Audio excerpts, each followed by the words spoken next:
kunyweza tawhid wal aqida. Tegeza nti Allah yanyweza nnyo ekigambo tawhid n'enzikiriza entuufu Allah wekitiibwa gy'ayagala. N'agamba nti walladhiina la yad'uuna ma Allahi ilahan akhar, abawangaala mu nsi ne basinza Allah yekka nga tebamugattako kantu konna. Kyekiddako awo kyeyazaako wala yaqtuluuna an-nafsa allati harrama Allahu illa bilhaqqi, ne batatta muntu yenna Allah gwe yagaana kuttibwa okuleka nga bamussa olw'ensonga ezo obusiraamu ze bwalambika. Ng'omuntu asse muntu munne nga omwenzi Mohsin afumbira obufumbo, yafumbirwako obufumbo bwaki obwa halali nga lawaatu, naam balawatin, bana abavuzi b'empanka si bwe kiri, oba batambulira mu bbuutu. Abantu bwe batyo mubategedde onaabalala bangi. Naam, Allah n'aziyiza okumala gatta muntu atalina kukola ki kuttibwa. Nazaako ekyokusatu n'agamba nti wala yazinuun, era ne bawangaala nga tebenda. Naye baganda bange, ebyo byonna mazambi wane waffe, zambi ly'obwenzi terirabika nga zambi. Ebyo osanga omusiraamu ng'asinzidde linaakuba omukyala wano bwe wati kabina teke, bonna ne baseka. Bonna ne baseka. Ate oluusi ng'akikoze musajja alina ne mandhari sunni. Kulw'ensonga obwenzi wane waffe shay'un hayyin, kintu kya bulijjo. Naam, naye tolina gw'ogenda ku athara mukolako ddaawa nga bo tebuwangaala. Bakubalira abaana ba haramu 8, 12. Baganda bange, bigambo ebyo si biki? Era bakadde baffe bangi ng'okwaniriza omwana wa haramu si nsonga gy'ali amwaniriza. N'agamba ekiteezaala tekyala, nijjajjaawo Kalibbala bw'atyo bwe yali, ne Kajjongolo yali bw'atyo. Kwewaanira mu bwenzi. N'agamba nti wala yazinuun, n'agamba kyaddako awo kyali ki? N'agamba nti waman yafaali dhalika yalqa athama, omuntu awangaala bw'atyo ng'akola ebyo agatta ku Allah. Naam, natte omuntu atalina kuttibwa n'agwa mu bwenzi n'awangaala ng'ayenda, agenda sinkana ebiso bya omuli kiyama. Ng'ate oluvannyuma lw'omusomera emisango ayinza obutagiyita n'agenda mu jahannam. Kale nno baganda bange, Allah yavumira ekigambo kola ki kutta muntu atalina kuttibwa. Si kyokka, n'agamba mu Suratu Nisa, yagamba nti waman yaqtul mu'minan, omuntu yenna atta omukkiriza mutaammidan ng'agenderedde, kitegeeza asobola okuttibwa nga takoze atya. Omuntu asobola okufa nga tagenderedde, yaani amusse nga tagenderedde. Ng'abavuzi b'ebidduka, tetuligidde mu kidduka, tetulina betugezezzaamuko bweti mu mbeera ey'obutanwa. Oluusi n'olinnyamu nga naawe olaba obadde omumazeewo, kati waaba afudde bwa butanwa. Kitegerekese ng'abamanyi babitemaatema. So mu mbeera eyo baganda bange, yagamba Allah waman yaqtul mu'minan, omuntu yenna atta omukkiriza mutaammidan ng'akoze atya ng'agenderedde, fajazaa'uhu jahannam, empeera emuliro jahannam, khalidan fiiha, ate agenda gubeeramu lubeerera luki? Naam, wa ghadiba Allahu alayhim, Allah yaani agenda kumunyiigira, Allah amunyiigira. Si kyokka, wa la'anatun, n'amusaako n'ekikolimu, wa a'adda lahum adhaban azima, n'abategekera n'ekibonerezo ekinene. Awo mu aya eyo tulabyemu nti Allah w'ekitiibwa agaana okutta omukkiriza nga omusse ogenderedde. Era Allah subhanahu wa ta'ala n'agamba nti nno omuntu bw'awangaala n'abeera ng'afuba okulaba ng'omuddu abeerawo mulamu mu nsi, faka annama ahya nnasa jamia. Naye ate omuntu bw'atetenkanya n'afuba okulaba ng'ajja obulamu bw'omuntu, faka annama qatala nnasa jamia. Awo Allah yagatta abantu bonna, teyabula mukkiriza yekka. Tegeeza nti obusiraamu butugaana okutta omuntu ne waba nga si musiraamu. Si bwe kiri? Butugaana okumutta. Mu mbeera eyo nga maliriza kibuuzo ky'omukadde wange ky'ombuuzizza, waliwo ebirabikira mu abo abasala bannaabwe emitwe nga bakuba takbiira, ate nga balina ebirevu n'engoye ziri waggulu, basibye n'ebiremba. Abantu abo baganda bange tulina okubategeera, tubamanye era tubaawule. Abasiraamu abeberevu tulimu ebika. Naam, tulimu ebika nga bimeka? Nga 3. Ebika nga 3. Waliwo abasiraamu abatabuliki, bajamaatu tabuliki, basajja balungi tebalina buzibu, era be bazikiri. sibe kiri baganda baffe tuwangala nabo ne bonna balina ebirevu n'engoye ziri waggulu kati gwe onoolaba asazeeko omuntu obulago n'olowooza nti buli musiraamu olw'okuba alina ebirevu mutabuliiki oba okoze ensobi ki nene ne tubeera ne asalafu wasunni era bye bimu abo nabo ebirevu kwebiri n'engoye ziririddawa ziriwa nkendeezeeko era basale swala mmeka 5 era enzikiriza bagezaako ku nzikiriza entuufu n'ebirevu babirina kati si buli gwolaba nti olw'okuba alina ekirevu ate ali mu Boko Haram ali mu Islamic State ali Shabab nti olwo mutabuliiki ne tubeera n'owokusatu nga yenna tabula al khawarij abayitibwa baki aba khawarij ebikolwa byabiri wala nnyo tamaman n'ebikolwa byaffe era tuvumiira ebikolwa ebikolebwa nga munnange gwe nawulira eyo yayimirira ku mimbali n'agamba nti ayagala okukola eddiini entuufu agende mu Boko Haram agende mu Islamic State agende mu al Shabab abatema abantu awatali ensonga nasala omuntu ng'ekisolo kye kisala nasooka n'awagala nga bakuba takbiira ng'ate omubaka yatugamba sallallahu alaihi wasallam yagamba nti al ihsan ala kulli shay okuyisa obulungi inna allaha kataba al ihsan ala kulli shay Allah yawandiika okubeera nga tuyisa bulungi buli kitonde kyonna ku buli kimu kyonna tukiyise buki n'agamba niwe mbeera nga musazeewo kutta mutte bulungi naam bwe muba musazeewo kusala kisolo ekikkirizibwa okuliibwa mu kisale buki muwagale ekiso kale se ebikolwa ebikolebwa abantu abagira ne batta abantu ebimu birimu ba mustashirikin abantu abeefuula nti basiraamu naye nga si baki so tusuubira abakola ebikolwa ebyo nti si basiraamu newankubadde bambadde ebifaananyi by'obusiraamu balabe baffe babaseetinga basobole ovumaganya obusiraamu omusiraamu awangali nga musiraamu munne gwalabanga omusiraamu amukoze ekibya bukyawe n'atali musiraamu abuddukira eddala kale tuvumiira ekigambo kutta omuntu yenna atalina kubeera nga attibwa n'oyo akkirizibbwa okuttibwa era tuyita mu procedures ezigwana sinze kinoomu nga Abbas Nsereko timusange yasse omuntu mutte musange nga mukakasa mufumbo bwa halali mutemeko omutwe ku bitakbira waliwo amakubo mutukola ki metuyita wa barakallahu fikum wa jazakumullahu khaira. Assalamu alaikum warahmatullahi. Wa alaikum assalam wa rahmatullahi wa barakatuh. Tuyanziza mukadde waffe Sheikh Abbas Nsereko ojja kunsonyiwa ensonga yosebo okuba nti njiziza gy'oli kubanga ebiseera ebisinga buli tuba mu ddalasa buli tuba nga tukuŋŋaanyeeko nga bwe tukuŋŋaanye otera okwogera ku bigambo ebifaanaganako bwe bityo okuvumirira ekigambo okutta okw'embeera yonna. Waliwo abatattisa mmundu, waliwo abatattisa bbomu, naye nga muli basi muli eyo abalogo. Baddu Allah obanga oli wano ng'oli mwami mulogo ng'otta banno n'eddogo oli kitonde kya Allah si kirungi. Enzambi lyokola ddene. Era Imam Shafi'i rahmatullahi alayhi yatuwabula mu nsonga eyo n'atugamba nti omulogo singa atta omuntu n'amala ne yeewako obujulizi nti asse omuntu attisizza ddogo naye tukola ki? Naye tumutta. Baddu Allah kigambo kutta tetumuloga. Kigambo kutta baddu Allah nga Sheikh Abbas bwakinyonyodde kigambo kinene tojjaawo bulamu bwa muntu Allah tabaraka wa taala bwamuwadde. Allah yamanyi lwaki amutadde mu nsi.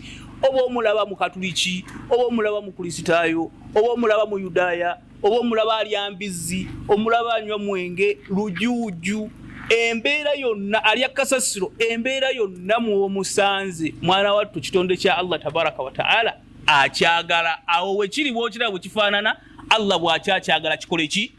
Baddu Allah point eyo nkulu. Sheikh Abubakari wala tujadilu ahla alkitabi illa billati hiya ahsan. Tekirimu kubuusabuusa mukadde wange nti emu ku bisinza okutuletera emitawaana ndowooza y'engeri gye tuwuliziganyaamu ne bannaffe abatali basiraamu.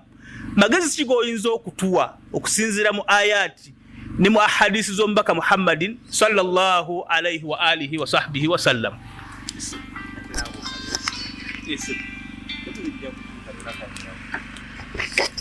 الحمد لله رب العالمين والصلاة والسلام على أشرف المرسلين سيدنا محمد وعلى آله وأصحابه وعلى كل من اهتدى بهديه واستنى بسنته واقتفى أثره إلى يوم الدين.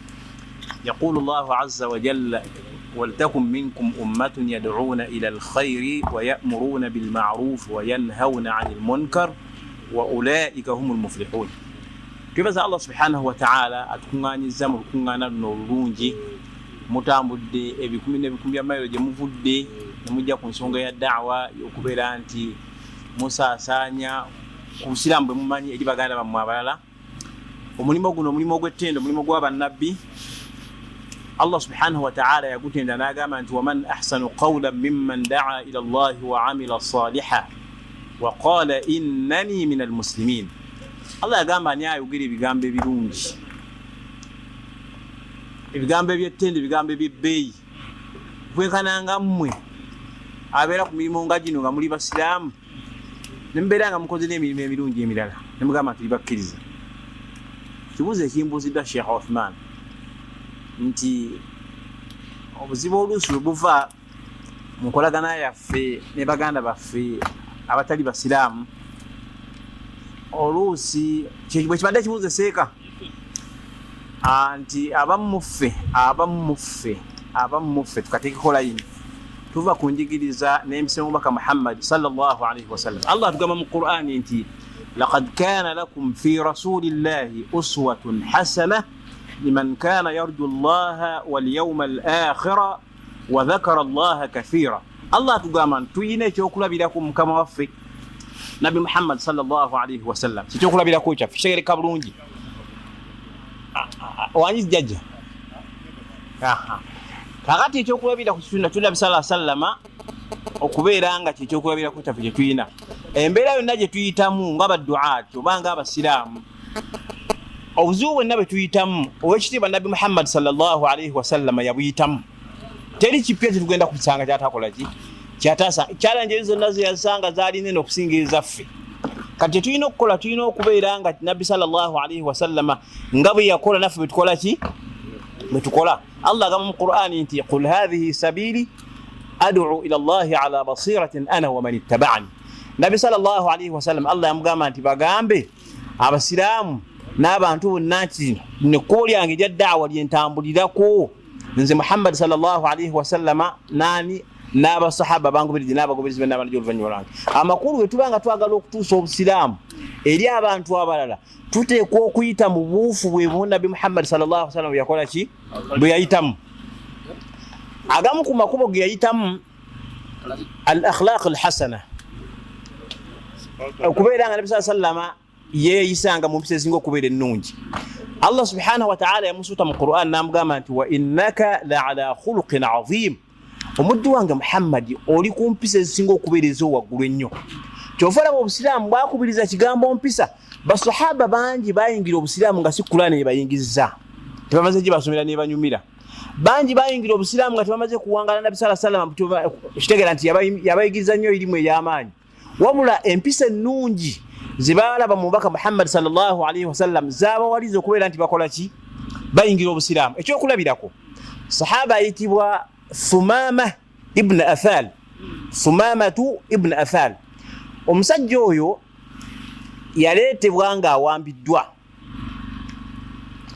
Bwaleetebwa nga awambiddwa, basahaba ne bamuleeta ne bamuyingiza mu muzikiti ne babaako ku mpagi, mu mpagi z'omuzikiti bakola ki bwe bamusibira. Ne bamala ne bagenda ne baleeta Nabi sallallahu alayhi wasallam ne bamutegeeza ya Rasulallah, mbaka wa Allah, tufunye omusajja bwati ne bwati ne bwati, si musiraamu naye tumutadde mu muzikiti. Abamu kubo kigambibwa nti basuubira nti Nabi sallallahu alayhi wasallam agenda bagamba mugende mukole ki mumutte. Nabbi najja n'abagamba nti kigambibwa, riwaya emu egamba nti yababuuza nti mumuwadde ku kyokulya. Sahaba ne bawulira obusungu, omusajja omulabe w'obusiraamu azze, tumuwambe atukole ki tumuwe ebyokulya. Nabbi n'abakakkanya. Pointi njagala okugenda ku Nabbi n'atandika okubeera nti communicating ne Thumama ibn Athal. N'amugamba nti ma indaka ya Thumama, Thumama kiki kyogamba, amakulu oli mu mikono gyaffe, kiki kyogamba, kiki kyoteesa osiramuka. Nabbi ngalinga amugamba nti osiramuka. Thumama n'amugamba nti indi khair, nze kyemmanyi gyendi amawulire agange malungi. Lwaki Thumama ayogera ebigambo ebyo? Yali amanyi nti Nabbi sallallahu alayhi wasallam atendebwa n'ebitende ebirungi n'empisa ennungi tagenda kumutta. Thumama agamba nti intanam tanam ala shakirin boberanga ondese kubandi mikono jamwe mu abasiramu amugamba nti intanam bobanga ondese nonsonyiwa tanam ala shakirin omuntu gonsonyi agenda kuberanga akwebaza aha wa in taqtul naye bwonzita taqtul dhadamin manya nti nze gotta nange nyaye abajja okuwolera eggwanga ng'okoze eki ng'onzise nabbi n'aleka omusajja n'agenda olunaku olwokubiri najja n'amugamba nti maatha indaka ya Thumaama obadde ogamba ki nabbi ayagala kula omusajja ono bayeekubye mu mutima abadde nti akola ki asiramuka bino byonna bijjawo nabbi atuyigiriza nti obusiraamu si bwa mpaka omuntu ateekwa kusiramuka nakumubuulira kumukwata mpola Thumaama n'addamu n'amugamba kyekimu nti indi khayr amawulire gennyina wange malungi tolina makulu togenda kuntuusaako obuzibu okusinziira ku mpisa ze tukumanyiiko naddamu ekigambo kyekimu nti bw'obeera ng'ondesse nze ndi mwebaza nja kwebaza ng'onsonyiye n'amugamba nti wa in taqtul dhadamin naye bw'obeera ng'onzise omanye mabega wange wali ajja okukola ki okwolera eggwanga abavuuniza abamu ba hadiisi eyo bagamba nti in taqtul dhadamin Thumaama yali ategeeza bw'obanga onzise kituufu ndi mutuufu wakubeera nti onkola ki nzitibwa byonna bityo bituufu nabbi n'amuleka olunaku olwokusatu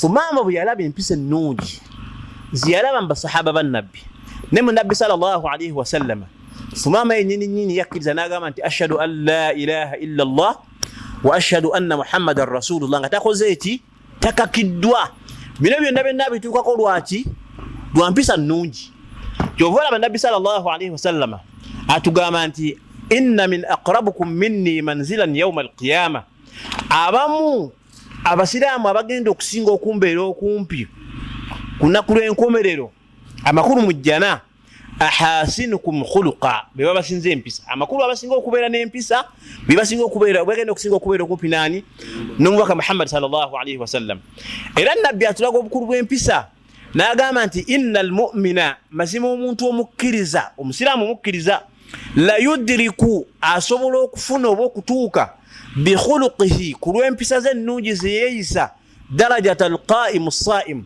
n'atuuka ku daraja oba ku levo ey'omuntu asula nga asaala n'abeera nga n'emisana akola ki asiiba oba ekifaananyi kitegeereka bulungi nti nyinza okuba nga ngolokezo n'ensala tahajjud gwe nga tokola ki togisaala nga nsiiba mande n'olwokuna n'endala notakola ki notazisiiba kati nabbi sallallahu alayhi wa sallam ngamba nti gwe osobola okujja ku levo y'omuntu banze oba gwe osobola okujja ku levo yange nga tosaala kiro nga tosiiba na sunna nakuzonza sunna ne tubeera mu madaala ge gamu mu maaso ga Allah subhanahu wa ta'ala makulu muki mujjana bino byonna nabbi sallallahu alayhi wa sallam atulaga bukulu bwaki bukulu bwa mpisa obusiraamu bwatwala empisa nga kintu kikulu nnyo so bwe tubanga twagala okubeera ntukwataganya baganda ffe abatali basiraamu ekintu kye tulina okubeera nakyo mu kutandikwa okubeera nga tutambulira mu buufu bw'omubaka Muhammad sallallahu alayhi wa sallama nga bwe yali wassalamu alaykum wa rahmatullahi wa barakatuh الكلمة njagala tusobola ku Sheikh Salim awo akuliraanye Sheikh Salim assalamu alaykum wa rahmatullahi wa barakatuh ensonga zino ezaddaawa oziraba otya olabanga ddala kituufu waliwo abasiraamu abamu betuwulira ate bo kaweefuba mutute ku sayidi ddala bagamba tulina okugenda nedalasa nnyo omuntu atali musiraamu eddalasa nnyo n'enzikirizayo eddalasa nnyo n'ekitabo kye netwogera naye mu lulimi lwategeera oba oli awo asobola okutegeera singa n'amanya ati naffe tumutegeera nga bw'atutegeera ensonga eyo gyogerako Assalamu alaikum wa rahmatullahi wa barakatuh. Alaikum salam wa rahmatullahi wa barakatuh. Nebaza Allah tabaraka wa ta'ala tuzina okusabira ku ekitiibwa Nabbi Muhammad sallallahu alayhi wa sallam. Ensonga eyo nkulu nnyo naye kusooka kwa byonna tusooka ne tukoppa enkola ya Nabbi sallallahu alayhi wa sallam. Enkola y'empisa eyogeddwako naye owekitiibwa Nabbi Muhammad sallallahu alayhi wa sallam abasajja be boogeddeko Abayudaaya be yasange Madiina baali babika bisatu babazeeko babikanga bibiri ndooza waliwo ne Banu Nadhir Banu Kainuka n'abalala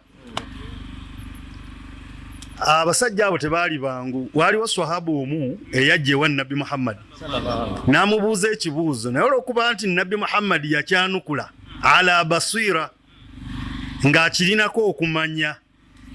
Ekyomukisa omulungi nti Nabbi Muhammad okumanya kwe teyayita mu ssomero, ate kyali kigenderere okuva ewa Allah. Amasomero gaaliwo n'abaali basobola omusomesa, naye Allah yali ayagala amuwa obubaka nga ye yennyini yamusomesezza, era yamusomesa yamutumira abamalayika, kuba yamugamba nti fa idha qara'nahu fattabi'u qur'anahu, goberera ensoma yaki nga bwe tukusomesezza. Kakati abasajja bayagalanga okukakasa kyaliko nti kituufu, bamubuuzanga ebibuuzo naye nga ebibuuzo abyanukula mu mazima nga tateebereza. Tuyiga okwanukula ebibuuzo by'abasajja abo nga tetuteebereza, nsonga nkulu nnyo nga twongera ku mpisa. Bw'otuuka awali omusajja oyo n'olaga empisa zonna, mu bubonero bw'empisa mwe muli okutabassama, okulaga feesi nga nsanyufu. Olulimi ne bw'oba tolumanyi, tuli wano abamu tetumanyi lulimi lwawa, naye bwe tunaalaga feesi zaffe nga nnungi. Nze ntera okugenda Karamojja n'osanga Omukaramojja nga tosobola kwogera naye, naye ekifaananyi mwakulabira. Abantu baagala nnyo okugoberera bye batulabako okusinga okuwulira bye twogera. Omuntu ayagala nnyo okulaba TV oba ekifaananyi okusinga okuwulira audio. Kati tuyige nnyo ebifaananyi bye tulina okubeera nga batulabiramu, ekifaananyi kyokka nga tonnayogera. Omuntu oli asobola okwagala ng'ogasseeko n'empisa. Kaakati swahaba omu eyavaako ne hadithi esinga okubeera nga tugisanyukira, ey'okuliisaganya emmere n'okutalaganira salaamu. Bw'otaliisa ku bantu mmere, abantu bayinza okunyiiga. Era twagendako e Karamojja ne tuliisa emmere, tetwagamba bantu nti musiramuke. Abantu baakola ki? Basiramuka. Kati gw'osobola okukola ddaawa mu sitayiro yonna. Abamu bwe tukola ddaawa tulowooza nti abatakoze ddaawa efaanana gye tukoze nti si batuufu, bwe tulowooza wano mu Uganda.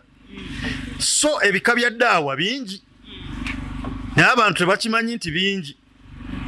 Era ntera okigamba bannange be tubeera nabo nti mwe temweyubaala mbwe eyo olw'okuba baga nti mugenda mu nsiko, mugenda luddawa. Tutuuse wano basheekhe bangi ne baŋŋana, naye seeka ndowooza gwe embeera gy'olaba wano kano kaana. Ne mugaa nti kano kaana tuli mu kuseereza. Fe abatambulidde mu mmotoka ziri sya, fe abatuuse ne batwegayira n'okulya emigaati. Bannange embeera gye tulimu, ne twesunga n'ente njirabyeko wali ne gye nayita zaaka.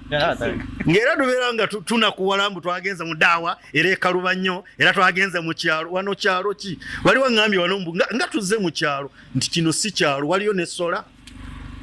Kaakati swahaba oli yabuuza ebibuuzo byali bisatu, naye byamuviirako okusiramuka. Lwaki? Kuba Nabbi yabyanukula mu mazima. Yabuuza nti owaaye Nabbi, ekibuuzo kye njagala okusooka okubuuza, saba Allah nzijukiza ebibuuzo ebyo, munzijukizaako baseeka. Swahaba gwe njogerako Abdullah ibn Sulami eyagamba nti afshu salaamu bainakum wa tut'imu ta'am. Kaakati swahaba oyo yali tannasiramuka, yali mu Bayudaaya, naye bw'ajja ewa Nabbi yagamba nti Nabbi njagala nkubuuza ebibuuzo biri bisatu, bw'onnyanukula nja kulaba kye nkolawo. N'amubuuza nti kiva ku ki? Yamubuuza ekibuuzo ekisooka nti ku lunaku lw'enkomerero kijjulo ki ekigenda okugabibwa abantu abalibeera mu bulamu buli obutaggwaawo? Yali ategeeza jjana, bo bamanyi ng'eggulu.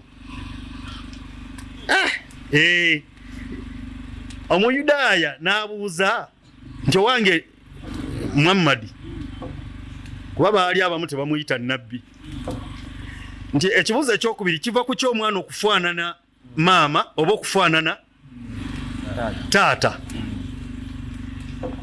ndi munywevu nno wano wendi wali seeka ali wano kumpi omanyi obeeranga ne seeka ogo weesigamako wano bwoti nga bw'oba oyogera ebigambo oba munywevu ate nga bw'olwala olinayo dokitawo ate ne mu famire mufunamu baseeka nga beebweru n'ab'omunda ekyo nakyo kikulu nnyo tubeera mu bibuga eyo nga tuli bakisaati naye mu byalo gye batuzaala bannange batuyita baseeka era wano ndoza ffenna tuli baseeka bwe tuba tugenze ewaffe bayinza n'okugamba abantu temuziika seeka tannatuuka naye nga gwe bayita seeka e Kampala abantu bakutegeera kaakati swaba bamubuuza ekibuuzo ekyokusatu nti ekibuuzo ekyokusatu bamubuuza ekibuuzo ekyokusatu kabonero ki mu bubonero bw'olunaku lw'enkomerero akalisembayo naye nabbi yayanukula naga nti ekibuuzo ekisooka emmere egenda okusooka okugabibwa mu jjana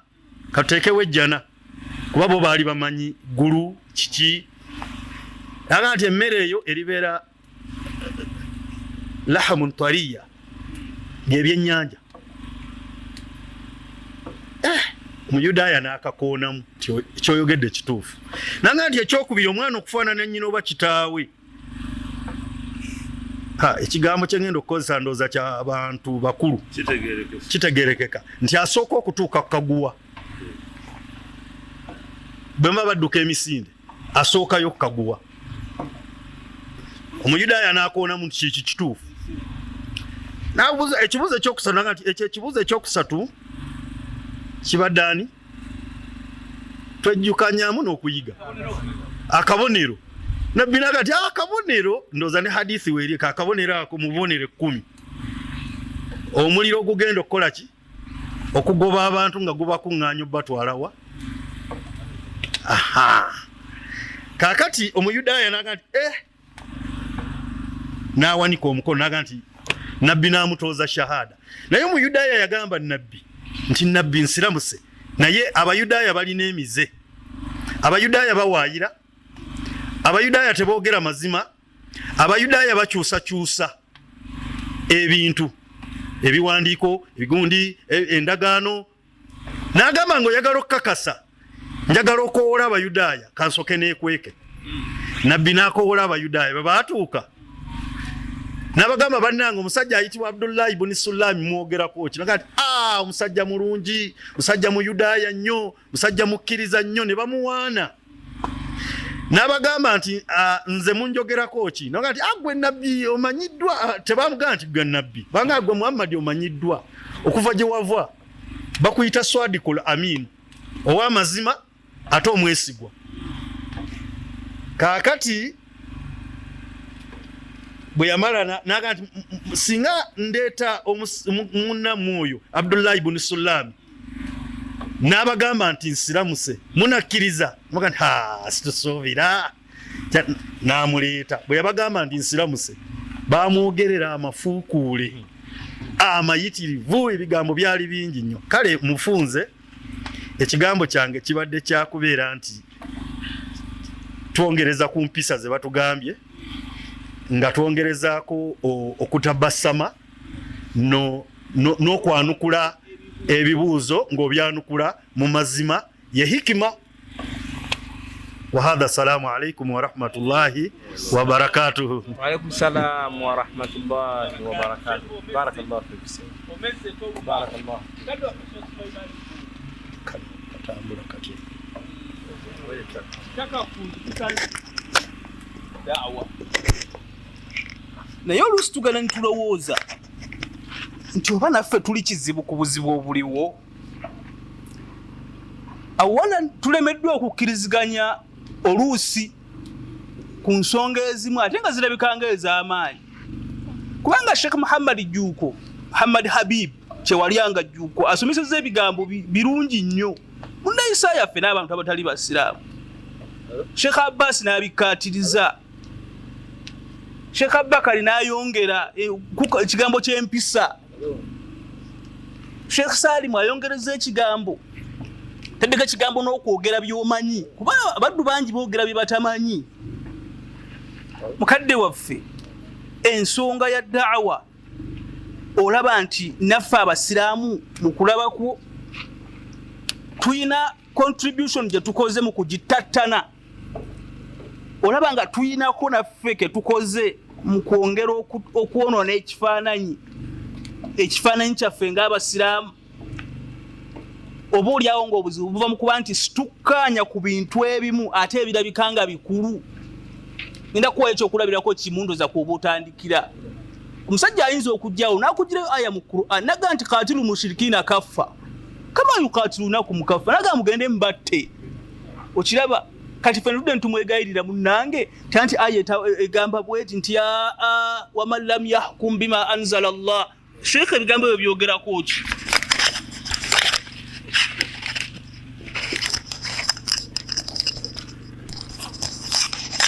أعوذ بالله من الشيطان الرجيم بسم الله الرحمن الرحيم الحمد لله نحمده ونستعينه ونعوذ به من شرور أنفسنا من يهد الله فهو المهتد ومن يضلل فلن تجد له وليا مرشدا السلام عليكم ورحمة الله وبركاته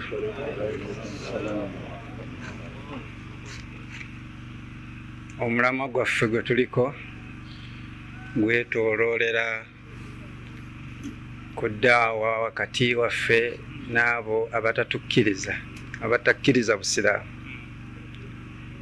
ng'era tusaze magezi ki okuba nti abantu abo tukwatagana nabo era tusobole okubakolamu ddaawa n'okutwegattako gwe mulamwa gwe tuliko saagadde nange nnyo atera kuguvaako nagadde era nange nyongereko bwongezi toffaali kwago bannange abankulembedde ebazimbye nga nze nja kwogera ku kintu ekiyitibwa husnul muamala nga kyengattako enkolagana ennungi wakati waffe n'abo abatannatwegattako nazzi kuno nga omuntu bw'afa ku kyalo ng'abantu basomba emmere ne bagireeta ab'enku ne bazireeta ab'amazzi ne bagasomba abazimba kye tuyita ekigangu oba kiyita ekidaala ne bakizimba wabaawo atuula ku kamenza n'entebe n'akwata akakalaamu n'akatabo n'awandiika amabugo kintu ensonga eyo neebanga etambula ku kitundu sawa nga tetubafuddeeyo oba musiraamu yafudde oba si musiraamu eyo enkolagana eyo ebadde etambulira ddala bukwakko era nga abamu ku kitundu balina gwe bayita omubisi ng'atambuza amawulire ag'okufiirwa then ne babaawo ebitundu ebimu nga bassaawo essente siringisi 5 siringisi 10 kati enkolagana eyo bw'eba weeri terina kyekosa ku busiraamu fe abasiraamu bwe tubanga tukwatagana ne bannaffe abo balina era kye batukola ki kye batuyigako ne tubanga tujja kukolagana nabo mu mbeera eyo ne tuyaabagana kaabenga naye akimutuuseeko naffe ne tukola ki tukwataganira wamu nabo era bwe kituuka ewaffe ne bakwataganira wamu nabbi waffe Muhammad sallallahu alaihi wasallama yagezaako nnyo kuba nti akolagana n'abaddu abo abaali tibakkiriza oba tibannakkiriza naye nga muli musajja wattu ng'anoonya kuba nti abasisa atya okutwegattako omu mu basajja abo mwalimu omwami gwe bayita Uqbatu ibn Mu'ayt ibn Abi Mu'ayt. Omwami oyo y'omu ku baali basinga ennyo ate okuwalana Nabbi sallallahu alaihi wasallam. Naye ate awamu n'ekyo yagezaako okumuteekako omukwano asobole okulaba nti omwami oyo singa asiramuse weekanga ate n'abaamuli emabega we abangi baali badde bakola ki? Basiramuka. Bw'atyo n'asalawo okuba nti amufuula ow'omukwano era n'aba nti enkolagana wakati we naye ng'ebeerawo nga n'emboozi banyumya ate ng'omusajja oli talabayo musajja asinga kunyumya mboozi nnungi nga Nabbi Muhammad sallallahu alaihi wasallam. Era lumu omwami oyo aba atambuddemu bagenze mu kusuubula, ne basuubula ne bagenda ne bamala okusuubula ne bakomawo. Kati badda omwami oyo n'ategekayo ekimere tuyinza okiyita maduba nga enkola y'abagagga oluusi maali bwedda obulungi neetuuka mirembe solo ngisasulwa bulungi nnyo ateekateekayooko ekyokulya ng'okwebaza Allah jalla waala emaali okutuuka obulungi. Kati omwami oyo ategeka ekimere kye n'ayita Nabbi sallallahu alaihi wasallama naye ajje amwegatteko kubanga y'omu kuki ku bantu be yali akolagana nabo obulungi. Ati Nabbi sallallahu alaihi wasallama naye tiyali mubi n'akola ki? N'agenda n'ayanukula. Naye Nabbi sallallahu alaihi wasallama omwami aleeta emmere munyini yagyesitulira puleeti n'agimuleetera sallallahu alaihi wasallam era n'amugamba nti emmere yiino lya. Nabbi sallallahu alaihi wasallam n'agamba nti la sobola kikola hatta tashhad liya birrisala, sijja kulya mmere yo okutuusa ng'omaze kunkakasa ti ndi mubaka wa Allah tabaraka wa taala natumwa butumwa era ongoberere. Mwami n'asooka asiriikiriramu akabanga n'alowooza era bwe yamala n'amugamba nti ekyo kyokka nti kasita okkiriza ekyo kyatula khalasi. Era omwami n'akola ki? N'akkiriza fashahida lahu birrisala. Nabbi sallallahu alaihi wasallam n'amwenya era n'alya emmere. Wamala okulya emmere omwami yalina mikwano gye egitaaliwo mu kabaga ako. Kati omu ku mikwano gye egitaaliwo n'abanga yakola ki? Yajja oluvannyuma. Bw'atuuka oluvannyuma Nabbi sallallahu alaihi manyanga omwami ono Abdullah ibn Akanye Uqbat ibn Abi Mu'ayt n'aba nti yakola ekikolwa kino ng'oli taliiwo. Kati amawulire gatambula gatuuka ku mukwano gwe nfanfeewe era bwe gamutuukako nga bamugamba nti oli wano okuba akyusizza yamugamba nti kati sabaat kugamba akola kye? Kugamba akyusizza enzikiriza. Mwami n'akola kiti yatuuka na waka amawulire bwe gamutuukako yamulumba direct era n'amutuusaako n'amugamba nti kaakano baŋŋambye kino na kino na kino kyewakoze.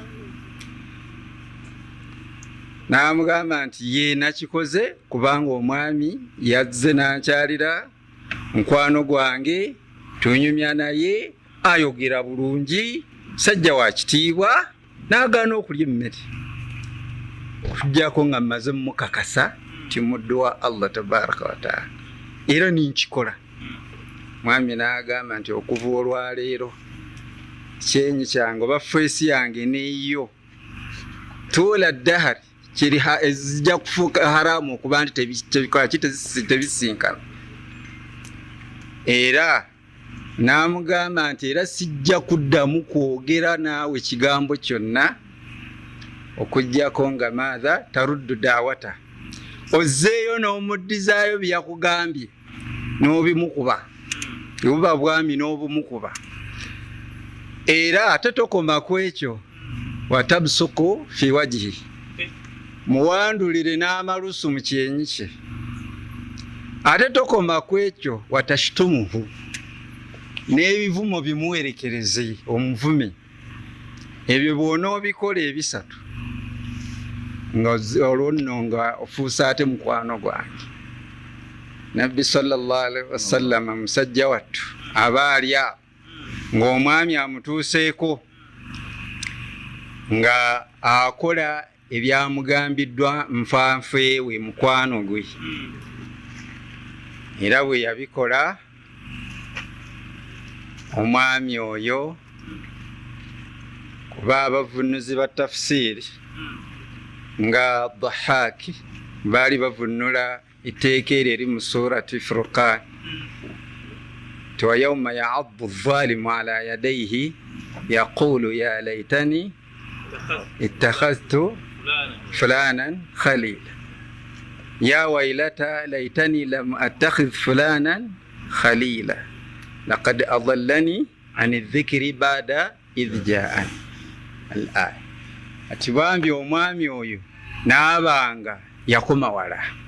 Kati abavunula aya eyo omu ku oyo Dhahaki kuba ku bavunuzi n'abanga yateekamu statement nti amalusu gano ge yawandulira omubaka sallallahu alaihi wasallama, Allah yatuma malayika Jibrilu n'assaawo ejjijji, nigabanga geekoona ku jjijji nigamuddira nigamubabula yenna feesi.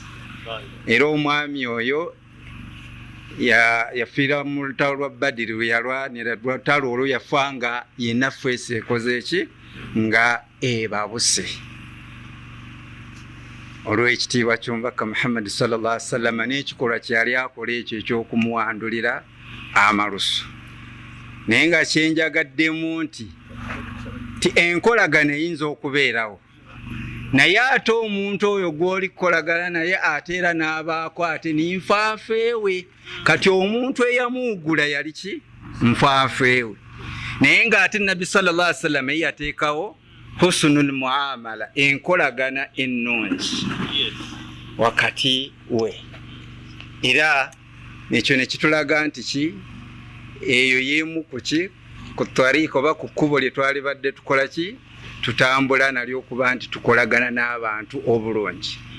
Era okwongera ku kyafaayo ekyo, y'omwana omuto yalinga amuweereza, naye ng'ate omwana oyo era tiyali mukkiriza, era tiyali mwana wa mukkiriza. Naye omwana oyo bwe yalinga amuweereza, omwana oyo ne watuuka ekiseera n'alwala.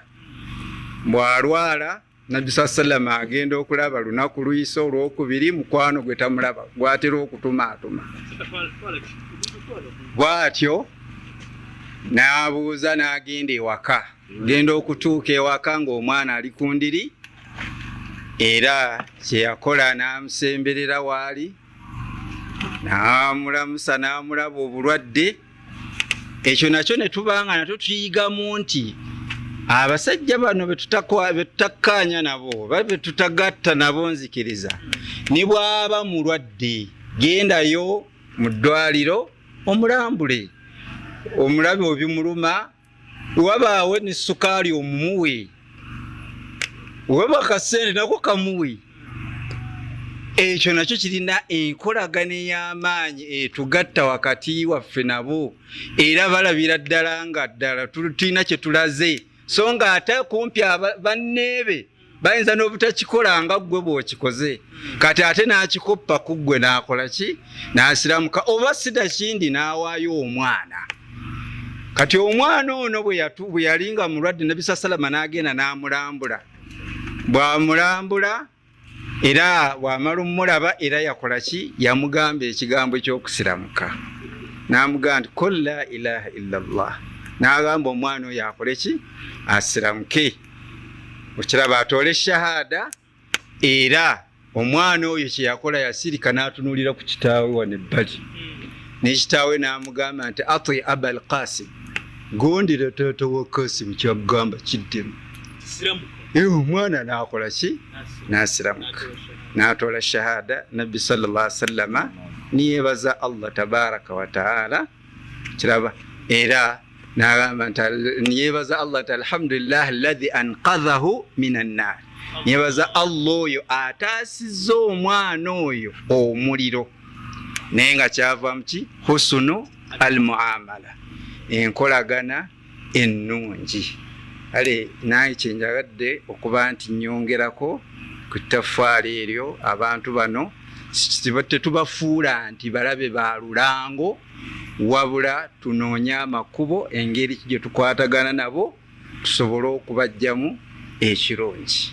Kubanga obusiraamu bwajja abantu bonna nga siwali busiraamu, naye ate oluvannyuma ate kakkana ate neefuuka umma nga nnene naye olw'amakubo ago Nabbi Muhammad sallallahu alaihi wasallam Mukama ge yajjanga atulambulira aba akwata naffe ge tusaana okuba nti tutambula nago. Wassalamu alaikum warahmatullahi wabarakatuh.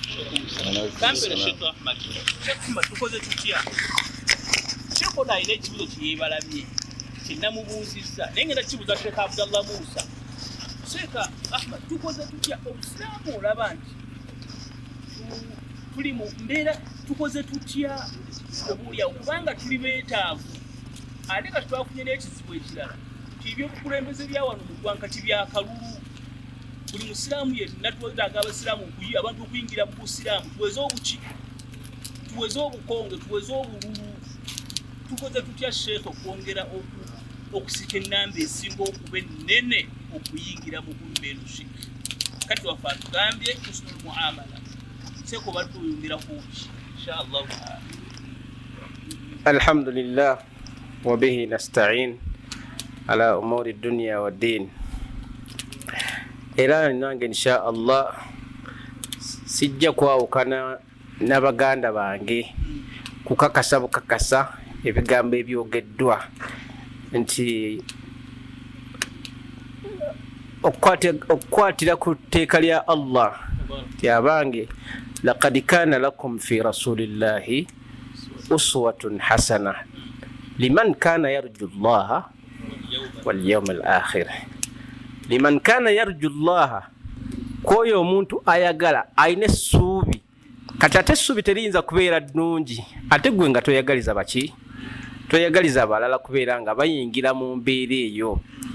Kale kibeera nga twekwata nnyo ku nkola ya Nabbi sallallahu alaihi wasallam, enjogera ye, omuamala gwe yakolangamu n'abantu. Bantu bangi abagezangako okwagala nti nze sijja kukkiriza bigambo bya Nabbi alaihi salatu wassalam.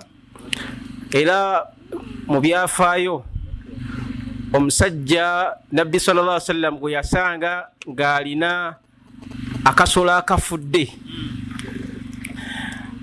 akasolo akafudde kali mu kikapu, yasanga abantu bakuŋŋaanye ne Nabbi sallallahu alaihi wasallam ababuulira obusiraamu. Kitegeeza Nabbi alaihi salatu wassalam yabuuliranga n'abatali basiraamu ti abange mwali siraamu se. Kati Nabbi alaihi salatu wassalam asanga bakuŋŋaanye, ono naye amusangirako ababuuza ani oyo, bamugamba nti Muhammad. Aga nti omusajja oyo yantama, omusajja oyo Muhammad yantama, n'asembera okumpi ne Nabbi waffe sallallahu alaihi wasallam. N'amugamba nti oyawudde abantu, buli amu tekyali mukyala agondera bbaawe lwakuba bigambo byo, oyagala abantu bakukkirize. Nze siyinza kubeera kukkiriza okuggyako nga akasolo akali mu kikapu kino katudde nti gwa olyani, katudde nti oli mbaka wa Allah. Nabbi sallallahu alaihi wasallam n'agamba kateeke wansi. Sajja n'ateeka wansi akasolo n'akabuuza, ya akantu kalya oba kaali nswaswa, n'akabuuza nti man ta'bud. Nabbi alayhi salatu wasalam yakabuuza akalamba oli kajja mu nsawo, yakabuuza man ta'bud, osinzaani? nikamugamba nti abudu llah alladhi fi samai arshuhu, siza allah ya nanyini arshi nga arshi ye eruddawa.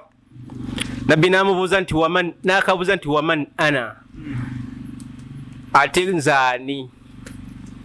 Nikamugamba nti nkumanyi nti oli mbaka wa allah yeesiimye akukkiriza n'ebirala bikakola ki, bikayogererako. Kati omusajja ono olwokubanga yawulira akasolo ate naye obukkiriza nabukola ki, yali tasisinkanangako ku nabbi waffe sallallahu alaihi wasallam. Nagamba nti nvudde gye nvudde nga sirina muntu yantamanga ggwe. Kyosanga nga abantu baffe nabbi waffe alayhi salatu wasalamu tebamumanyi. Kati ffe nnyini ffe tulina obbagamba nti abange lwaki ewammwe temwogera ku ani? Ffe twali tusomesa nga tulina abasomesa betusomesa nabo. Kati oli ne mubuuza nti wange okimanyi nnyo nti ffe nabbi Isa alayhi salatu wasalamu tumwogerako naye gye tusaalira, naye mmwe mukkiriza gye mubeera Muhammadi mumwogerako? Yagamba sikiwulirangako. Ate ng'esayidi eri yali munnaddiini yaga Muhammadi simukolanga ki, simuwulirangako. Kati abantu baffe tulina okubamanyisa nti abange wali ani? Waliyo Muhammadin sallallahu alaihi wasallam, era yeesiimye amukkiriza n'ebigambo ebirala ebirungi mu daawa, mu bigambo ebirungi ebisobola okukozesebwa omusajja yabeere nga ategeerekeka mu bantu baffe bonna, mu bantu bonna, kubanga Allah yamutuma ila nnaasi kaafatan. Salamu alaikum. Sheikh Abdullah Musa yahaki abasajja bano bonna baga nti eddiini yaffe ddiini ya mirembe ne Allah waffe mumanyage mulimu assalaamu, era bano bonna wallahi bakkiriziganya nti obuyisa obulungi atali musiraamu kikulu era kyekitandikibwako ensonga z'okukola ddaala. Lwaki temwagala kutoolera abatali basiraamu salaamu? Ate nga ddiini yammwe ya mirembe, ate nga bali nabo mubaagala, era mubaagaliza mirembe, na ne mu mirembe gye musinga okubaagaliza mwagala basiraamu ffe. Lwaki temubatolera salaamu? السلام عليكم ورحمة الله وبركاته. الحمد لله رب العالمين والصلاة والسلام على رسول الله صلى الله عليه وسلم. Isokra dara tumibaza Allah subhanahu wa ta'ala atwagadde ne tubeera wano kwagala kwe na kusalawo kwe. Tumwebaza Allah subhanahu wa ta'ala atatukumire ku mbeera eno oba oli awo n'okusinga kwa wano. Mukadde waffe nga tuli ku mulimu gwa ddaawa, ekisookera ddala nze kye tulina okwejjukanyayo ku nsonga ya ddaawa eno nti kisookera ddala kye tukowoleraku abantu oba kye tubaagaliza ffe kennyini, ekisookera ddala kufuna okukakasa ku kyo. Abantu tubakoola badde eri obusiraamu, badde eri la ilaha illallah, bakkirize Allah. Naffe nga tetunaba kubeera nga tubagamba, ffe kennyini tusooke tufune okukakasa nti mazima kwe kuwangula kwaffe, tufune yaqiini ku kigambo ekyo nga tukakasiza ddala nti endagaano za Allah subhanahu wa ta'ala, endagaano z'omubaka Muhammadin sallallahu alaihi wasallam za mazima. Ffe bwe tunaakakasa, kuba tosobola kugaba kyotalina. Bwe tunaakola ddaawa nga bye tukola naffe tetubikakasa, era tujja kuba nga tusobodde tebigenda kubeera nga bibeera ne effect ku bantu abo, kuba naawe kyobagamba obaga nti Allah ali omu yasaana okusinzibwa naye mabega ate olinayo birala nze naawe. Kati ekisookera ddala mu ddaawa nti nga tugenda kukola ku bannaffe, ffe kennyini tusooke ffe kennyini tukakase kye tugenda okugamba abantu bano. Era kyodde abakadde baffe bamu batugamba nti ala basira ala al-yaqin, kumanya ng'okakasa nti ddala kye mbagamba okukikakasiza ddala, kuba okukkiriza n'okukakasa byanjawulo. Waliwo okukkiriza, tusobola okuba nga tukkiriza naye ate okukakasa nga si bye bimu. Batugamba abakadde baffe ebifaananyi byayinza tuwaako okulabirako. Tusobola okugamba nti nkutte omwana wange ne muteeka ku mulyango guli ne nkwata obusaale bwa mirundi ng'esatu nga kamu kamuyisa ku kutu kuno, akalala wano n'akalala ku sayidi ya kkono, emirundi 3. naye ate mwenna abalaba mukkiriza nti omusajja alina tageti tasobola kuteeba ki mwana we, naye nga ataddewo mutabanyi wange. Gwe bagamba nti akakasizza atakkiriza bukkiriza, yeeyo nga mumaze okulaba nga amaze okukola ekikolwa ekyo, ne nkugamba nti kati gooba oddawo mbukuyiseeko. Singa okkiriza n'ogendawo oba okakasizza, so nno singa osikati enoga nti waayi nze kandiwetera kunze oba tokakasizza naye nga wakkiriza. Kati bagana ebitiibwa nti mukola ddaawa ffe kennyini tukakase ebyo tukowolerako bannaffe nti mazima, era kwe kuwangula kwaffe. Ekirala mukola ddaawa tulina okubeera nga tufuna obulumi, si kwogera era tufuna obulumi eri abantu abo, ne husnuvan okubalowolereza obulungi. Wakasa nti omuntu ono olaba ali muyimbi bw'ati nga yasiramuse, ate eddoboozi eryo n'alikozesa eno mu Qur'an. Kwegamba tubeere n'okulowolereza abantu obulungi, nti abantu yadde nga ali mu mbeera ya bukafiiri oba ya bujeemu, ate asobola okubeera ng'akola ki? Kuba Allah subhanahu wa ta'ala asobola omulungamya. Ebiseera ebisinga mukadde waffe sheekhe tulina oba tukyeteekamu nti ne tutuuka ne ku levo ento eyo tasoboka ku levo gy'aliko, ffe nga tulabye oba oliawo bwonoonefu nti okusinziira ku mbeera gy'ali mutasobola ne bw'onoomukolako ddaawa, ffe tukakase nti omulimu gwaffe kutuusa bubaka Allah subhanahu wa ta'ala yakola ki? Yalungamya.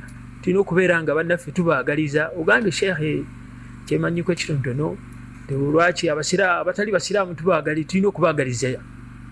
Tewali mirembe gisinga kwagaliza muntu la ilaha illallah, naye ate tetubawa ki? Tetubawa salaamu. Nze muko Esewu.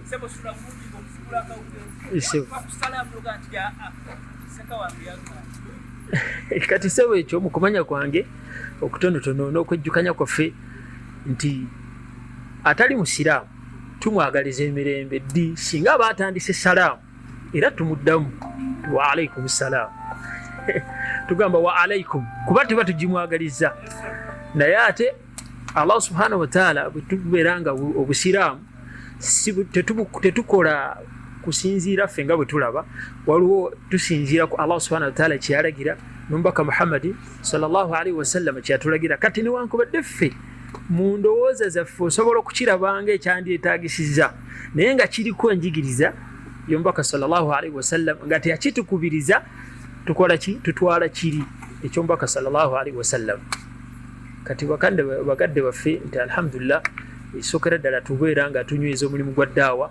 Ekirala sheekhe nti bwe tukola ddaawa tetukoma kwogera bwogezi n'abantu, wabula batugamba tukola ddaawa laylan wa nahara, kiro na bisana.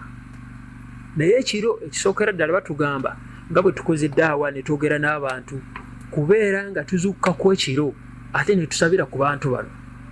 Allah subhanahu wa ta'ala emisana twogedde n'abantu oba twogedde n'omuntu oleme kkomawo kwogera naye muteekeko ne mu ddu'a, Allah abeere ng'akola ki? Ng'amuwa hidaaya. Nabbi sallallahu alaihi wasallam teyakoowa. Lumu batugamba yabeera ng'agenze eri Abu Jahal alaihi laana, agenze zaali saawa nga 9 gwa kiro, enkuba etonnya, empewo nnyingi, akonkona, naye nga kyekimututte bulumi. Kyava agamba nti be yali nabo mu nnyuma n'agamba nti oyo ankonkonye leero kyayagala kyagenda okunsaba ngenda kimuwa. N'agenda okuggulawo bw'ati nga Rasulullahi sallallahu alaihi wasallam n'amugamba ki ekikuleese mu kaseera kano mu budde buno, n'agamba nzize okkirize la ilaha illa Allah. Ne Abu Jahal teyakola ki? Teyakkiriza. Kati baganda ebitiibwa nti tulina okubeera nga tugumira embeera zonna, daawa tugikola mu bwangu ne mu buki ne mu buzibu.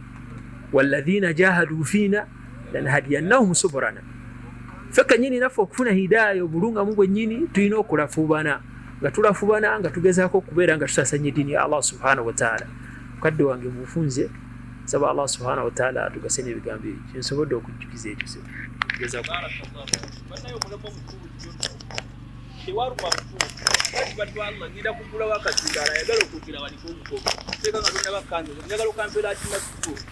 Shekola ina ensonga gyakonyeeko hali Sheikh agambye tuba tukobola abantu bano tulina balumirwa ensonga eyo haji oyinza kujoogerako ki okulumirwa abantu bali bitandikira wera bigwa bitya. Barakallahu fiik. Naam, bismillahir rahmanir rahim, nahmaduhu wa nusallim ala rasulillahil karim sallallahu alayhi wa sallama.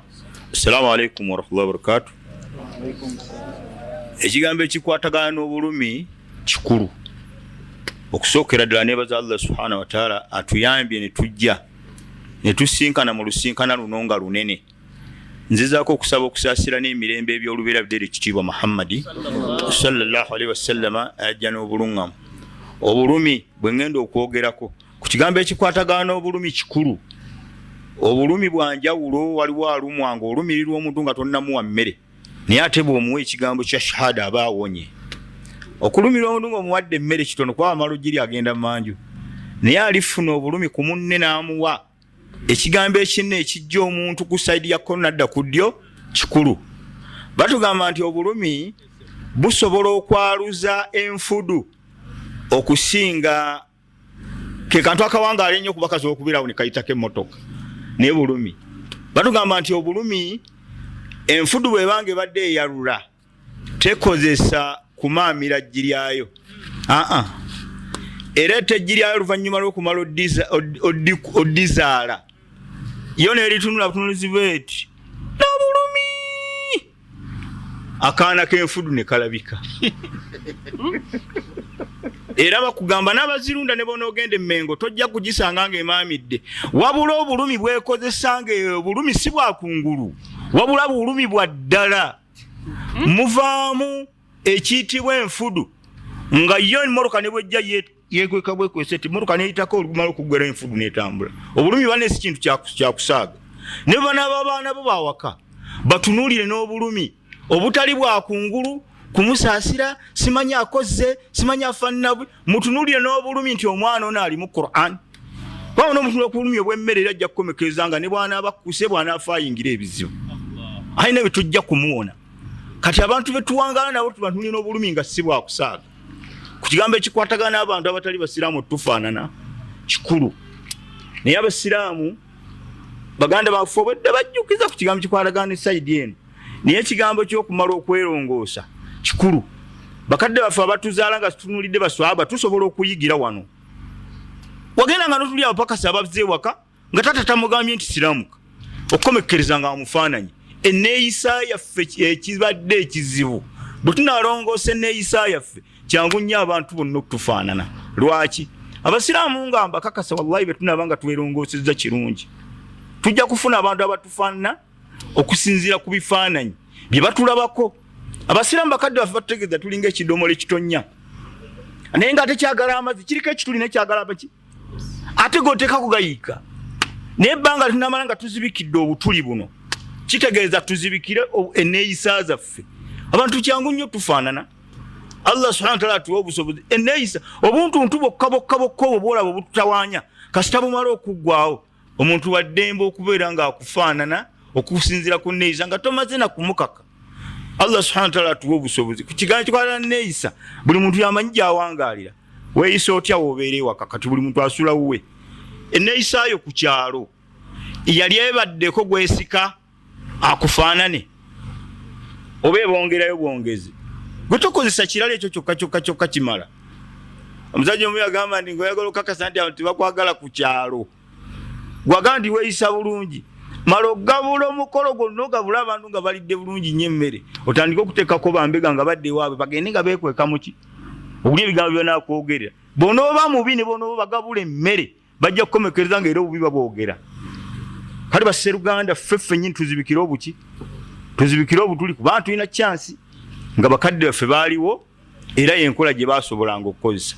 Saba Allah subhanahu wa ta'ala akkirize akaseera ke tumaze wano akatuwandiikire ku mirimu gyaffe emirungi.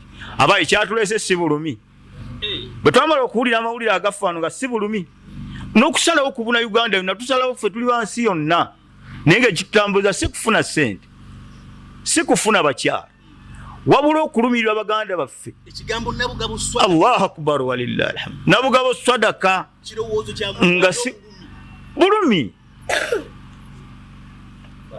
n'ebigambo byange ebyo ebitonotono nsaba Allah subhanahu wa ta'ala nze kennyini abyogera ampa okubikolerako. Assalamu alaikum warahmatullahi wabarakatuh. Nani kusheka tawili wanaliwa tawili shaka tawili bako choyogera sebo kumulamwa kuno bako choyogera ebi ensongo zirabo kya abasilamu bine ekisibu naffe kiyeso okuyawo okutagalisa abantu ba Allah dini eno tukoze kyamaanyi okubasembezaayo okutawuna muliro. Barakallahu. Assalamu alaikum warahmatullahi wabarakatuh. Alhamdulillah wassalatu wassalamu ala rasulillahi wa ba'd. Bakadde bange nebaza Allah subhanahu wa ta'ala obutuufu atukuŋŋaanyiza nga Allah ekigendererwa kye ekikulu yakimanyi, naffe tulina kye tumanyi. Ne tusaba Allah subhanahu wa ta'ala ekigendererwa ky'okuŋŋaana kwaffe bwe kibanga mulimu embeera zaffe nga Allah atuleese kuba nti atunyigamuuko, saba Allah atusaasire mu butuufu atusseeko okusaasira kwe jasobola okutambula ne kukuŋŋaana. Kuba tuyinza okulowooza nti bulumi naye ng'obulumi obwo bulina enjawulo. Omuddo oyinza okubeera naye nga muli ku kya busiraamu, nagamba naye byonna obyogera naye ng'omuntu oyo tannasiramu katumulira waliwo embeera eri kyokka ng'olowooza nti yalibadde kyakulembeza buki busiraamu. So tusaba Allah subhanahu wa ta'ala atukozese ebyo byayagala okubeera nti bikolebwa abaddu b'abalungi. Ku nsonga eno ebigambo byali badde bingi naye biidhinillah ebigambo biringa 3 oba 4. Okusookera ddala daa'i olwa ilimu gye baatugambye nti alina okuba nti ayogerera ala basira, alina okubaako ne byakkiriza, naye ffe tugaana obbikkiriza nga tugenda okukola ku bantu daawa. Ekimu ku byo kwe kuteeka kaweefube waffe ne tumukulembeza okugera kwa Allah n'okusalawo kwe eri ebitonde bye. Daa'i n'agamba nze kasita nkwata akazindaalo nsobola okusiramula abantu bonna abagira ki abali awo, ne yeerabira Allah subhanahu wa ta'ala nti huwa ahlul hidaya. Allah subhanahu wa ta'ala yennyini buluŋŋamu buno abuwa gwayagadde, ate tabuwa okuggyako man yastahiquhu. Abantu bokka bagwanira hidaya Allah bagiwa. Naffe abalooza nti tugirimu, ddayo weetegereze nnyo buli lunaku emirundi gye tuyimirira okusaala, Allah essuula gye yateekamu neyitibwa amannya mangi. Bwe yatuyigiriza athanaa'u alayhi, obulumi bwonna bwonna bwe tulina Allah yali abumanyi, naye yatuwa edduwa etandika egamba nti ihdina sirata almustaqim. Oyinza okulooza nti obuluŋŋamu bwe bukuleese mu masjid, oli mulungamu ensonga wasozze mu masjid, ensonga lwaki ositusa ekiro n'osaala. Naye Allah subhanahu wa ta'ala yasigala gamba osigale ng'omugamba nti ihdina sirata almustaqim. Lwaki nti yenna nnyini kyo Allah. Kati gw'ogenda okukolako tulina okimanya nti si ffe bannyini kino, ate naye si yagaanye olw'okwagala kwe, naye nnyini hidaaya tannagikola ki? Era ddayo ku bulumi buli nti lumirirwa nnyo munno. Gwe tunuulira Allah subhanahu wa ta'ala yagamba nti qul lilladhina amanu yaghfiru lilladhina la yarjuna ayyama Allah. Bw'olabanga munno nga takkiriza Allah, wallahi nga tonnamunyiigira, tolina muntu gw'osobola kusonyiwa nga talina kyakkoze. Batukola bingi olw'obutabaako rahma ya Allah kubawa hidaaya. Kati Allah amanye ekizibu kyabwe, yatugamba tubasonyiwe n'obbasonyiwa kubi batukola ki? Kubanga ebeera ng'agikutuusizzaako olwa hidaaya Allah gy'atannagira ki? Kakati nnyini kumuwa hidaaya akugambye nti gwe bw'aba alina kyakoze Allah yalagira mbako namugamba nti gamba abanzikiriza buli kyonna kye basanga nga kibanyiga mu bantu abo babasonyiwe kuba balina ekizibu ekinene ekitannaggwaawo. Muno toyinza kubanga omubanja naye ozze kunona ssente za sukaali gwe yanonye ku dduuka n'osanga bamufulumiza ebintu waasulaasula ebweru ng'olina omutima n'ogamba nti nze sooka ompeezanga oba bagoba mu nju bagireki, osooka n'oleka kino naye ate alina ekizibu ekinene bamugoba mu nju n'abaana naye nze mmanja kiro ya sukaali. Osobola okuzza landiroodi ebbali n'omugamba nti omusajja sooka omukole ki? Kaakati nga sunna tunuulira bye batunyiiza sooka olina ekizibu ekinene ekyokuba nti Allah singa amugeera akaguwa ne kaggwayo n'afiiraawo alina ekizibu nga ne bwe yalibadde nti abadde bulungi mu nsi tagenda kuddayo kufukulira bulungi bwonna. So tukkirize nti nnyini hidaya ye Allah subhanahu wa ta'ala. Kakati abantu abaganye sooka otegeere nti tebagaana buganyi wabula nnyini hidaya tannagikola ki? Gwate onaakiwakanya teyagamba nti huwa alladhi khalaqakum bwe yali annyonnyola mu kutola yagamba nti faminkum kafir, yasooka kwogera bo. Tusaba Allah aleke tutwalayo mu bo ate n'abaliyo Allah akkiriza abaleeta eno. Allah bw'akulembezanga ensonga nakyo kintu ekitunuulirwa bakadde baffe amanyi bajja kukitunnyonnyola bo bakimanyi. Allah okukulembeza ensonga ebeera n'embeera ey'enjawulo ku byolowooza tebijja buzi nti asobola n'okukulembeza kiri naye kitegeeza ki nti obukafiiri kyangu nnyo omuntu okububeeramu mu biseera byonna. Obukkiriza bwe buzibu bw'okufuna kubanga ekkuba erituyingiza mu bukkiriza liririmu ate ag'obukafiiri mangi okusinga omuwendo gw'olowooza. Teriyo kigambo kye bagenda kukugamba nti naye ne bw'oyogera booti eba shahada buli agitola mu mbeera eki. Naye ebigambo ebyogerwa nga byanjawulo ne bagamba nti avudde mu busiraamu biki bingi ebimu tetubimanyi tulabanga n'ebyokusaaga. Olaba gwabwe olina osobola okwogera n'ofuluma kakati munna atannabufuna. Kyetoloola tukomawo kusaasira bantu abo naye nga tubasaasira lwaki? Baliko ekiragiro kya Allah tannabata. Kyekijja okusitula nti bw'oba bakozeeko daawa oba nga tonnagikola saba ne Allah. Musa alayhi salaam bwe yali agenda okukola ku Falaawo Allah yamugamba nti wala taniya fi dhikri.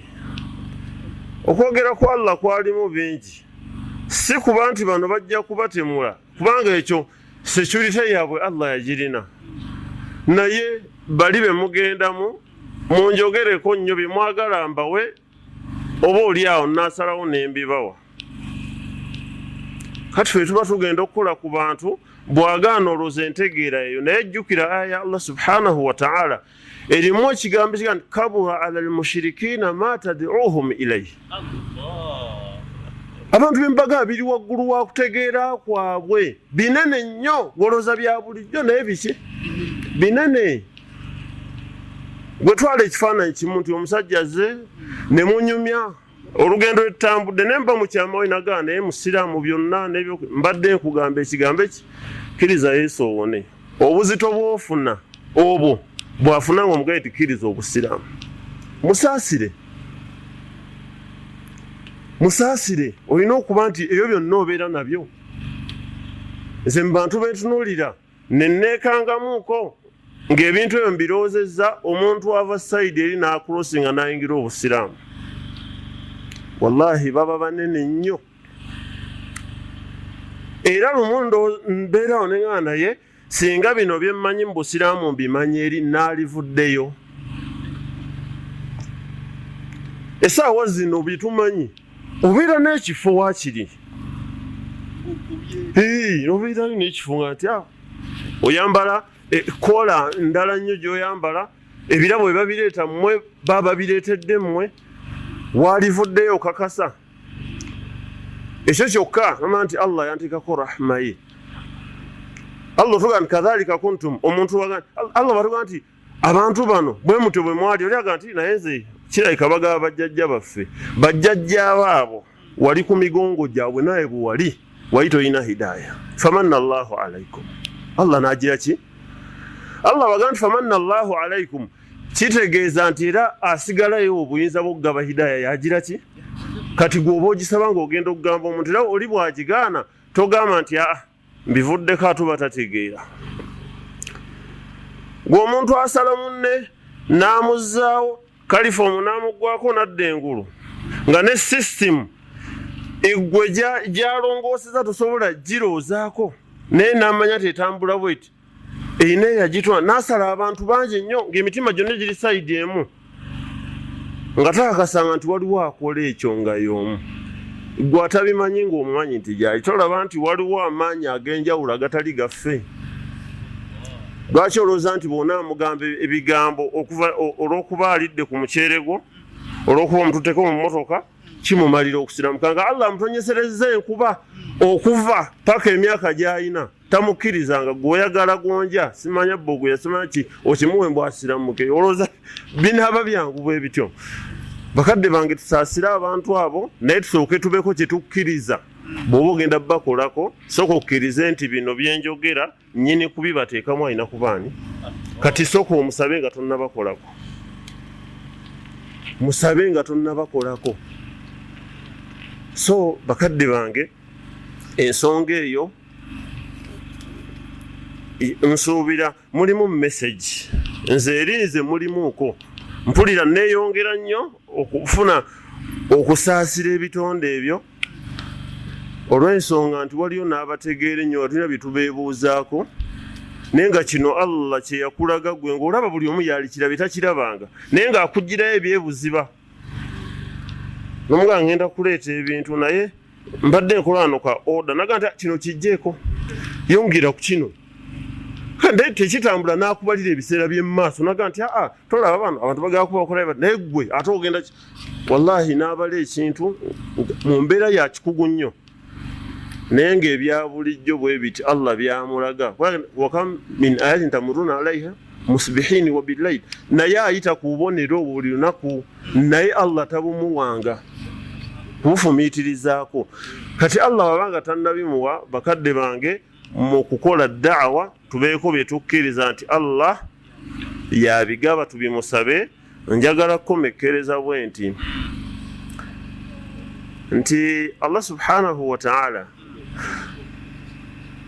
bannabbi bonna be yatuma kati va kuwaffe ng'oserengeta ekyo bakiina nnyo ekyokumanya nti Allah yagaba ebyo era kyabaleetera okusaasira baatannabiwa. Muhammadun sallama tulaba ebigambo bye mu taarikhi ng'agamba kitaawe waakiri wakanyanza okkirize Allah ne bigaana. Ibrahimu alayhi salamu bwe yali agamba kitaawe n'amutabukira nnyo n'amugamba nti salaamun alayka taata era nkyasaba mirembe gibeere gy'okola ki ate sigenda kukomasa astaghfiru laka rabbi bulumi kusaasira kanti ono tagaana bugaanyi Allah tamukoze eki. Tunuulira ebigambo bya Isa alayhi salamu Allah ng'amaze omumubuuza abantu mumufuula Katonda kinene nnyo ne Allah ebigambo bye yatugamba Isa byagenda okugamba olw'obusaasizi bwe balina ababaka omulimu gwabwe gwe twetisse seeka gwe yagambye nti olwaleero weerabe ngaani in tu'adhibuhum fa innahum ibaduka. Tabawaayo buwi era ayisaawo ekigambo Allah bano baddu bo babonereza manya banafu wanafu nnyo wa in taghfir lahum byonna ebigambo kiri kyagamba adhabu nakyo kisaba bakola ki basonyiwa. Omulimu gwe tukola abaagukola beebo baalina ekyo. Tusooke naffe tukkirize nti nnyini hidaya Allah si ffe okusoma kwaffe okunnyonnyola ennyo biki. Abasajja bajja naawe ensonga ya musiramu dde nga temuli tuteeka yaŋŋambye kino. Asistanti wange ku masjidi wali yasiramuka naye leero lwe yambuulidde ku makya nga mmuga nti ngenda kutambula n'aŋŋamba nti seeka waliwo bwe twanyumizza nanga nali ntudde awo nze okusiramuka naye njagala kuntayira butayirizi naye omuvubuka gwe nagamba naŋŋamba kati lwaki tosiramuka yadde akuba ekyo ekizibu okukola bwe bamutayirira bamusooka mutayirira nalyoka atula shahada naye hidaaya eyo yonna Allah kuleeta buleesi n'agira ki aba nti kati ssebo nkuwadde ekyo teri muntu anoonya hidaaya tagenda gifuna kubanga Allah nti wayazidu llahu alladhina htadaw huda bwe tunaanoonya obulunga mutugenda bufuna tubusabire bannaffe Allah ajja sooka buwaani ife naye tubalumirirwe nsaba Allah akkirize bannange ebigambo ebyo binnyingiremu nnyo ate bibeere bya mugaso si leero wabula ne mu bulamu bwaffe oluvannyuma Allah abituwandiikeko. Assalamu alaikum warahmatullahi wabarakatuh.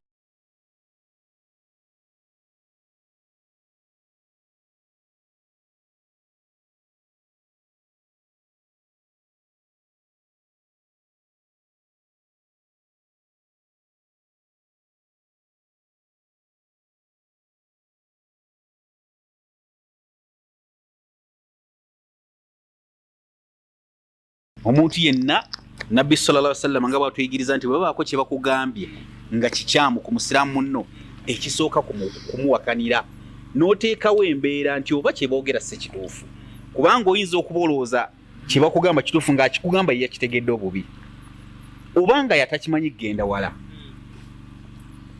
ng'omuntu omu bwe yanga nti sheekhe yasomesezza n'atugamba nti tekikkirizibwa kusonda hijja mugamba sheekhe yagamba tekikkirizibwa kusonda hijja nti era nze ndowooza sigenda kudda mu kuteeka ssente za hijja ku akawunti naye ng'ate sheekhe kye yali ategeeza kyali kirala ng'olulimi lwe luleese obuzibu nga sheekhe yali ategeeza tekikkirizibwa kusonda hijja nga bwe mukuba bajeti z'embaga n'okuwa akapapula nteeraako 2 nteeraako 3 nteeraako 5 naye ye omusiraamu n'afunamu ki kirala eyo omusiraamu yafunamu nti seeka abagambye tekikkirizibwa kusonda kusula mu kakebe era yajja gye ndi nga ngamba seeka kati tukole tutya n'atunda kibanja nzifune mulundi gumu baseeka nabo batulimba bye basoma bya kiyayi batulimba bulimbi kati ekitegeeza ne byasoma bifu ne mugaso okolindeko seeka ddala okakasa kyategeeza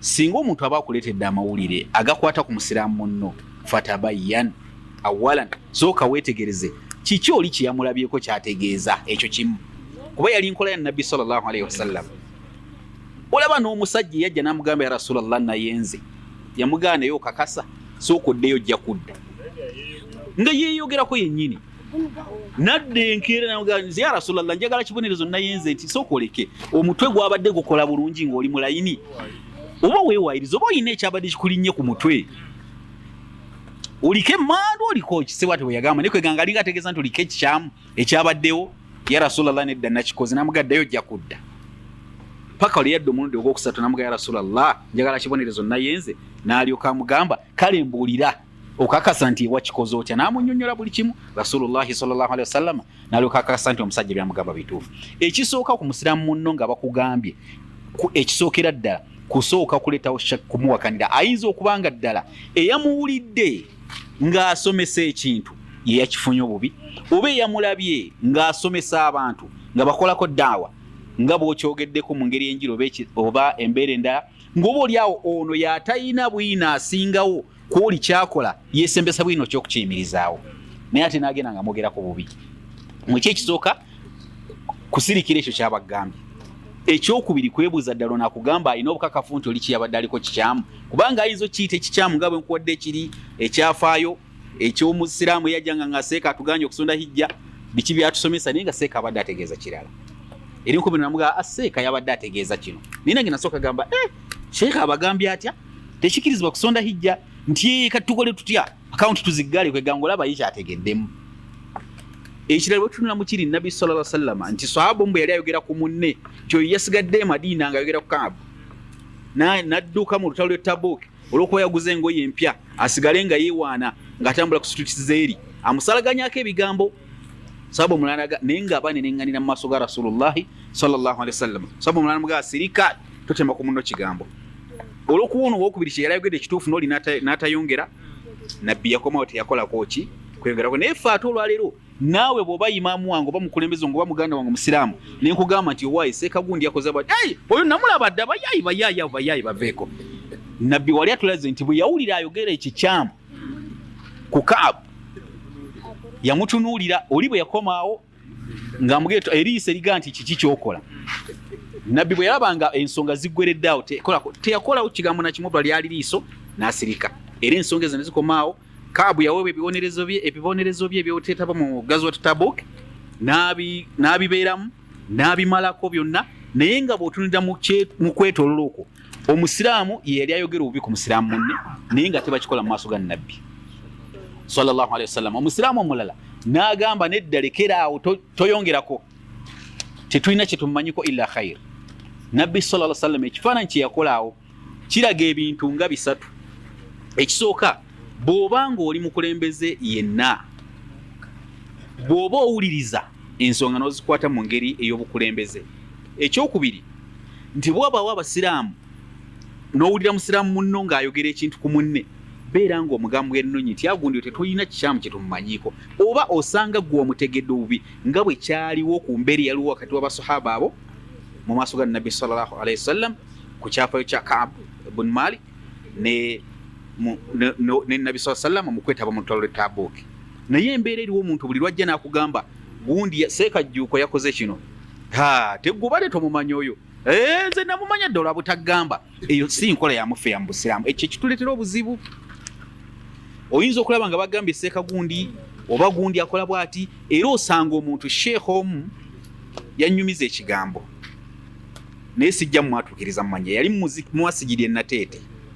Sheekh oyo mu baduatu abakulu wano n'aŋŋamba nti Sheekh Ejjuuko nkubuulire, neewuunyiza nti kiki, nti nabadde ntudde mu masigidi e Nateete, omusiraamu n'ayimuka baada swala okubaako ekigambo kyayogera, n'atandika okwogera ng'avumirira erinnya lyange nti oyo omusajja temuddamu mumusomako, oyo omusajja khariji ali mu bakhawariji, mukaafiri, munabbida, naye nga gwasomako atudde awo. Olw'okuba yali mu mpale na ssaati nga tamumanyi, ye bwe yabiwulira ku baseeka abalala naye n'aleeta emboozi mu masigidi. Kyokka laba Allah wajja amugerera nga gwanyumyako atudde awo naye nga tamanyi nti yeye. Okiwulidde baganda bange? N'olwekyo singa oba owulidde enkwata y'ensonga eyo, singa oba owulidde musiraamu munno nga bamwogerako ekigambo, ayinza okuba akivumirira, oba oli awo yatakitegeera nnyo, ayinza okuba akivumirira, ayina gwe yakiigako bwiza ate ye n'ateyongerayo mu bitabo kikola ki kukinoonyerezaako. Yawulira Sheikh Gundi agambye, for example, Sheikh Gundi agambye abazikiri babi nnyo, kiira wakaala, naye najja nayimira naga abazikiri babi, astaghfirullah, naye nga talina bitabo. Naam, mwebali Sheikh, nga talina bitabo mwagenze kwongera kwetegereza nga ye ddala ekintu kino kye bagamba kituufu, okukola research emala. Ekyo nno kikyamu mu Busiraamu. Bw'obanga owuliriza ekigambo ekisookera ddala ku musiraamu yenna, ekisookera ddala teekawo shakka, kuba kiyinza okuba nga kale kituufu yakikoze naye nga mu kiseera we yakikoledde yabadde obwongo bugenze ng'aliko embeera emu oba endala. Ekyo kimu, ebyo Nabbi engeri gyendaze gye yatuyigiriza.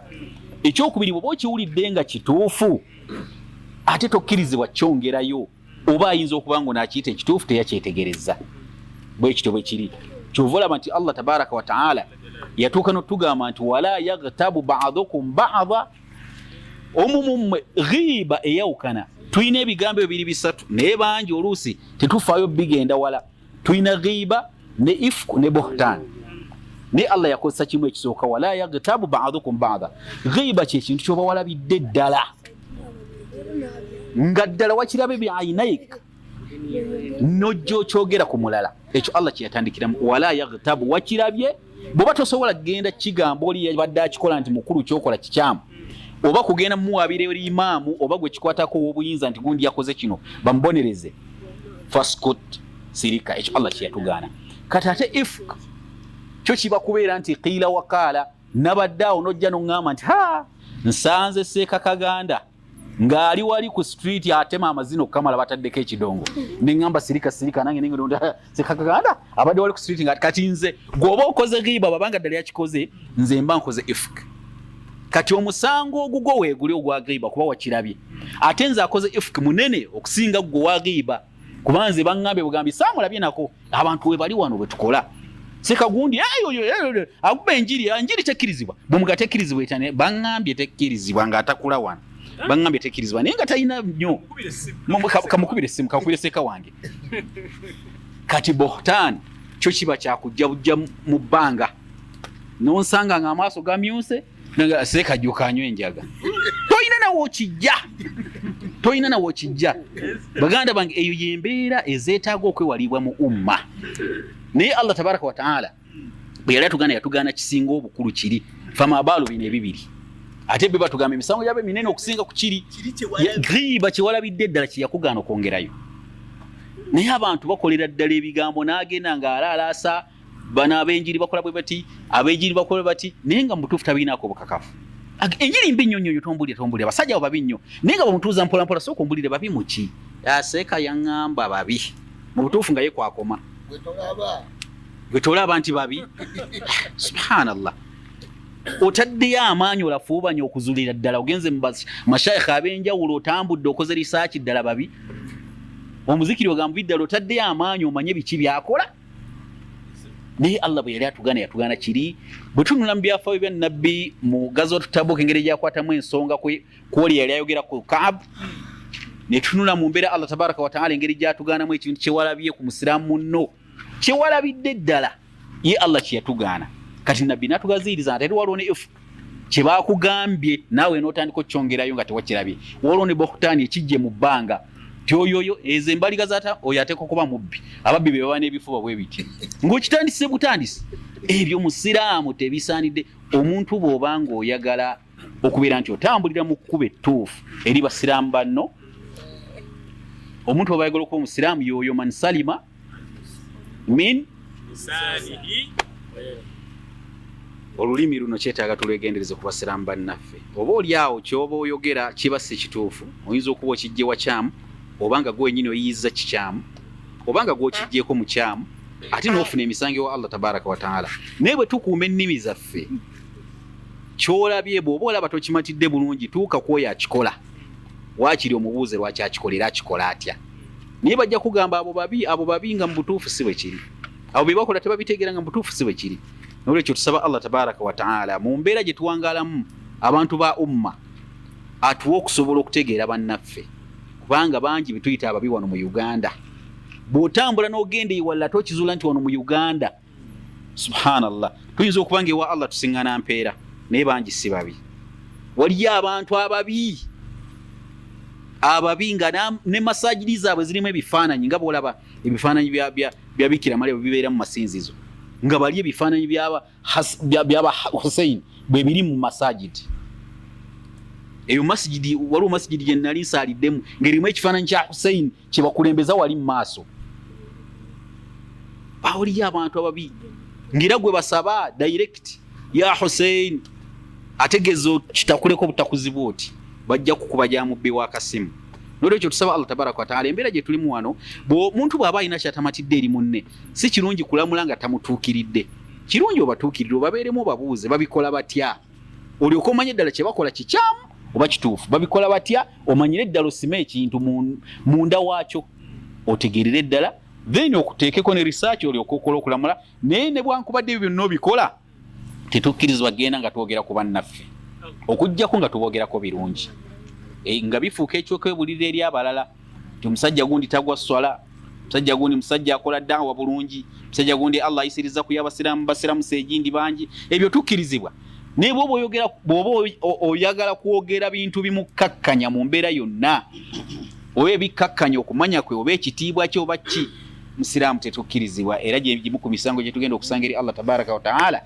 kubanga tetulina kyetwekasa ye yatugaana na ghiba kyewalabye bwoti naye ate wati akoze ifuku ne bohtaani tusaba Allah tabaraka wa taala tutebenkeze emitima tuteberereze ennimi zaffe bwe zibanga zibadde ziseeredde atuwe okusobola okwenenya wa sallallahu ala sayidina Muhammad wa ala alihi wa sahbihi wa sallam alhamdulillahi rabbil alamin fikum barakallahu sheka atunyonyodde bannaye ensonga yanzitukiza ekigambo anzitukiza ekigambo ekyayogerwako mu bitabo bya fiqhu nti lumu Imaamu Yahya al-Muhaddith al-Kabir yali alinako omuzikiti waali n'awulira omuvubuka ali mu kutuba n'asoma hadisi n'agamba nti omuntu bw'ogamba nti la ilaha illa Allah mukamwako muvaamu malayika n'egenda mu nnyanja neyenyika mu nnyanja nevaamu nedda ebbali neyekunkumula buli katonde Allah n'akola malayika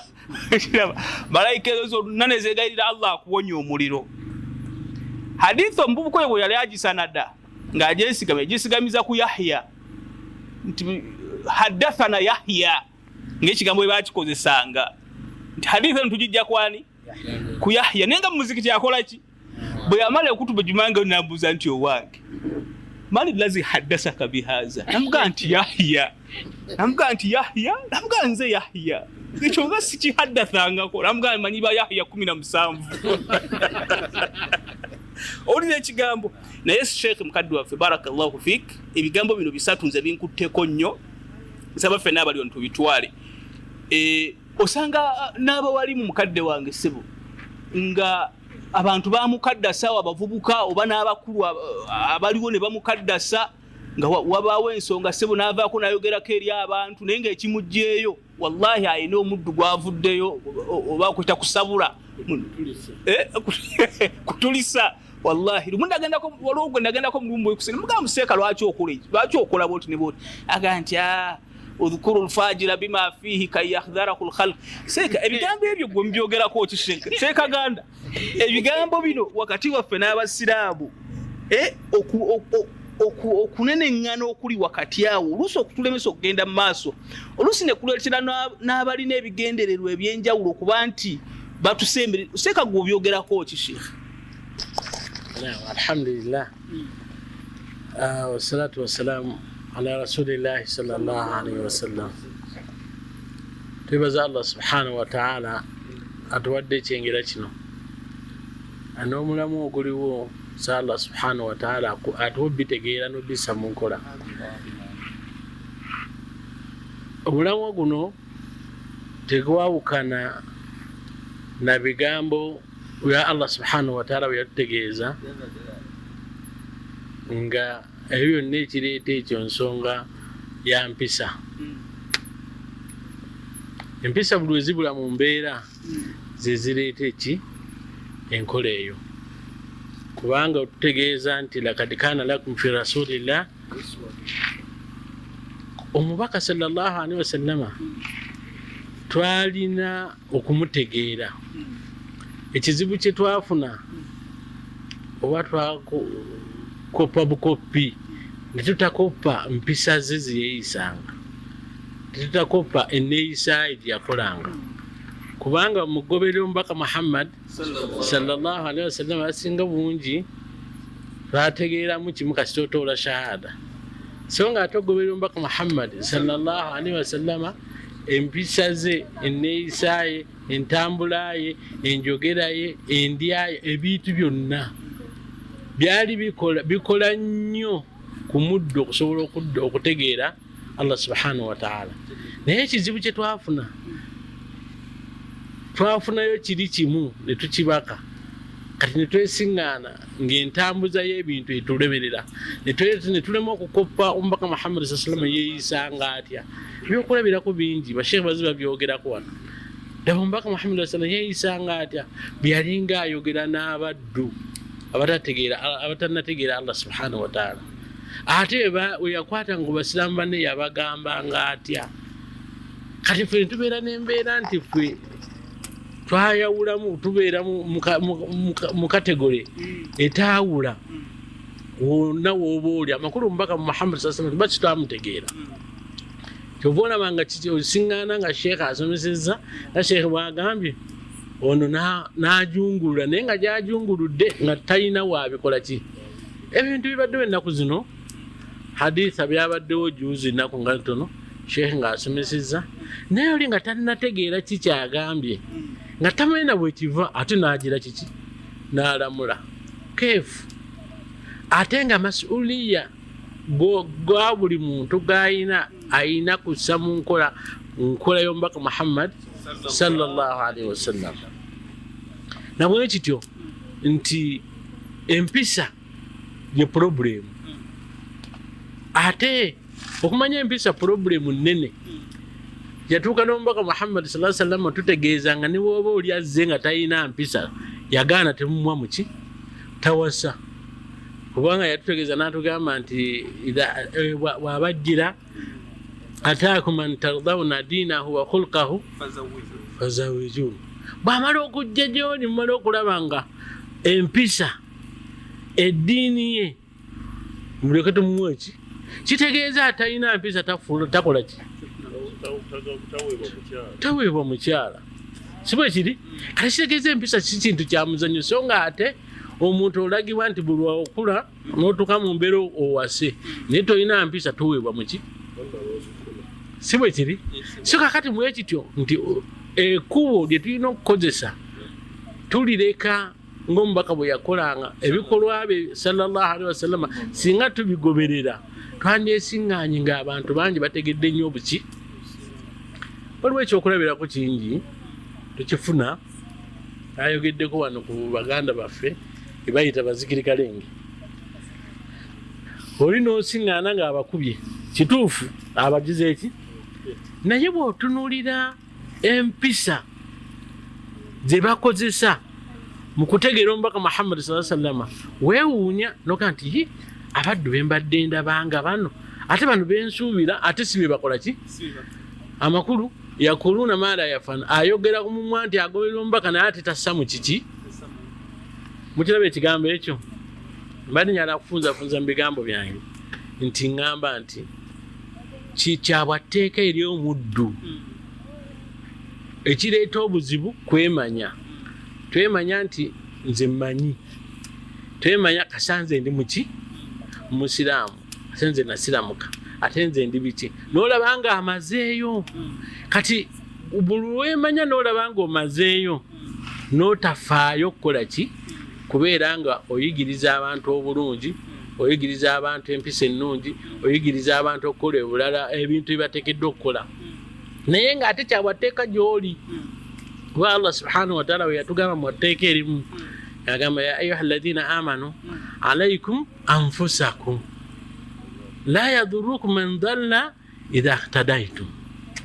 Allah subhanahu wa ta'ala gwe wakoola nagamba gweomukkiriza, alaikum anfusakum, kale weefeeko weebereremu. barakallahu fikum. bwamala okugamba weebereremu kiki kyagamba, naye tosuulayo ogwanaggamba nolowooza nti nze mmaze. la yadhurukum man dhalla idha ihtadaytum, kuba gwe oluŋŋamye n'otafaayo kuba ki, kuba nate banze nasiramuka, ate banze nsaala nkola ibaada bulungi. oyina okufaayo kuba ki, oyina okufa ku banno, kubanga mu tteeka eryo olagirwa okubeera ng'ofeeyo ku banno. bali bw'otaabafeeko ekyokulabwako kye tufuna amangu, ojja n'obeera wano nga bw'oli ozadde abaana mwe mwefuddeko mwekka, ate bamwe mwakkiriza mwasiramu kati muli bulungi, naye byana be muzadde temuzadde omu oba babiri, si bwe kiri? muzaala bawala n'abaki. kaakati bano abamu be muzadde tebagenda kufumbiriganwa, ojja kwesiŋŋaana bali be mutafuddeko kutegeeza nga agenda okusiŋŋaana ate onaani, si agenda omuwasa omusiŋŋaana amukutte n'onyiiga nti ate mata yamukwata atya, ate ono omwana wa gundi amugize ati. lwaki? wabagaana obbafaako. kati kyenjagadde okukubiriza nti kino kye tuliko olwaleero, okujja wano nga tumala okwebereramu ate tubeerere ne baki, bukeera enkya olwaleero oba luli be bagenda okubeera ki, osiŋŋaana enkya nga era yaaliwo, si bwe kiri? yakuliko ate amasuuliya tugalina okubeera nga bali tubakola ki, kubanga abagoberera omubaka Muhammad sallallahu alaihi wasallama singa tiyafa ku bantu, mulowooza obusiraamu bwantuuse? kakati yatugamba taraktu fikum amrain, kati amrain ezi yateekawo kitabullah okuzigoberera. tulina kukola ddaawa nga bwe yakola ki, tulina kukola ddaawa nga bwe yakola ki, nga bwe yayigiriza. soka tuddeyo ku drawing table tugimanye, alhamdulillah tukkiriza, leero saba Allah atunyweze mu bukkiriza. naye what next? tulina okutegeeza abantu bakole ki, bawone. kubanga onoga nti nze nteredde etaibu nkumago oteredde, noyinza okufuna obuzibu. lwaki? kubanga bali amasuuli erina bategeeza nabo bawone ki omuliro. n'olwekyo nyagadde onfunzafunza mu bigambo byange ngamba saba nti buli muntu kino kye tuliko olwaleero kyekyo kyennyini omubaka Muhammad sallallahu alaihi wasallam kintu kyabeerako kyakusobola okutegeeza kuba na bulumi. Haji Nasuru yagambye nti tubeere n'obuki bannange obulumi ffe tumaze okukitegeera ate bannaffe ate enkeera be bagenda okujja muki be bagenda babasaamu bugenda okuwangaala nabo. Kati kuba example mwana ng'abadde ku kyalo tasomye akuba misota tiyasoma bukerenja ng'olugira ate yagenda okwasa muwala wagize eki. Kati kyova olaba ogambye bona oli omwana asize eki asome kubanga mukerenja n'oli yagenda okukola ki kale neyo tafsiri njijjamu aya eyo yagenda okubeera mutabani wo gona olowooza nti tofuddeeyo tategedde Allah tomuyigiriza nti kasanze nategeera kasanze mmanyi nze nsaala olina okukola ki okutegeeza abantu bategeera ani desert zijja kujja oluvannyuma olabe ate wejjuse nga obikoze eki ng'obiguddemu mubufunze kankomyawo nga mbagamba nti kubanyweza kino nkyogera nga chairman bwaga nti mbanyweza nti kyetuliko kyekiki tunywere kubanga ffe tulina kutegeeza abantu nga tugoberera omubaka Muhammad sallallahu alaihi wasallam. Subhanakallahumma bihamdik ashhadu an la ilaha illa anta astaghfiruka wa atubu ilaik. Assalamu alaikum wa rahmatullahi wa barakatuh. Sheikh Tawri sebo batoyina omukono asinaba kudda wa Sheikh Mubarak ese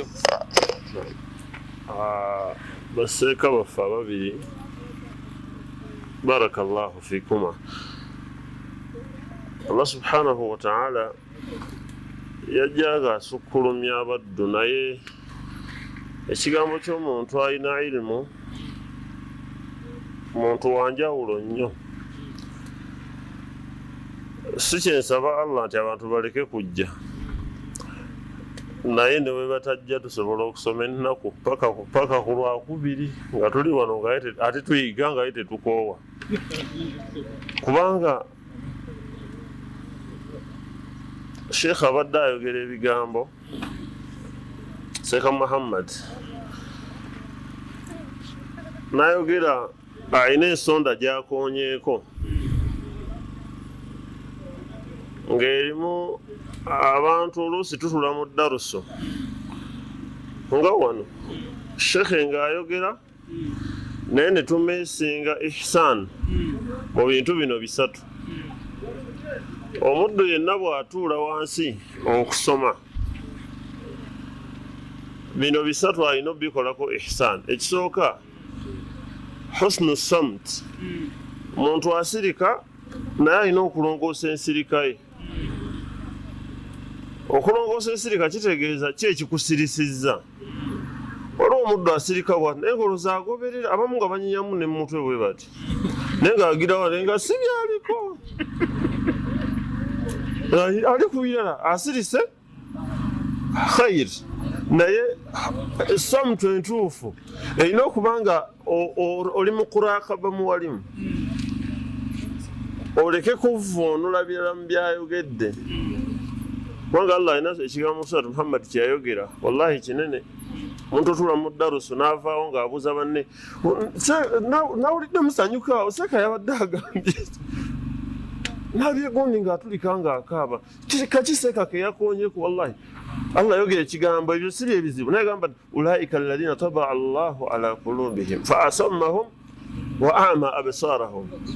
Muntu ali awo nammwe naye nga kiggala muzibe naye nga mutambula era ng'ayinza n'okuba driver wammwe. Kakati omuntu bw'aba ng'atudde ensirika yaffe mu darusu muwulira akasiriikiriraako tandika okubuuza naye bagamba nti Seeka otegedde akantu ako n'ogamba nti ntegedde alhamdulillah kayitiremu watakatire nsubira buli omu akitegedde. Ensirika ye beebadde mbi. Ekyokulala husnul istima, tulongoose empuliriza tuleke okuba nti abawalimu baffe tubategeera bubi. Towuliramu by'oyagala nga bw'atuuka ku kyo kyayagala oyo naye ekyo si byeyasomesezzaako ebyo. Awo n'obuukawo mu kuwulira naye ng'alina kyagenda okulaga ekirala. Basomesa ba tafsiri ntera nnyo okutuula wansi waabwe buli we mpulira tafsiri nyigiriza n'enziruka naye asomesa aya leero n'agivuuna bulala n'enkya n'agivuunula buki naye nga byonna byayogera bituufu era nga byetegeeza. Kakati bw'onajja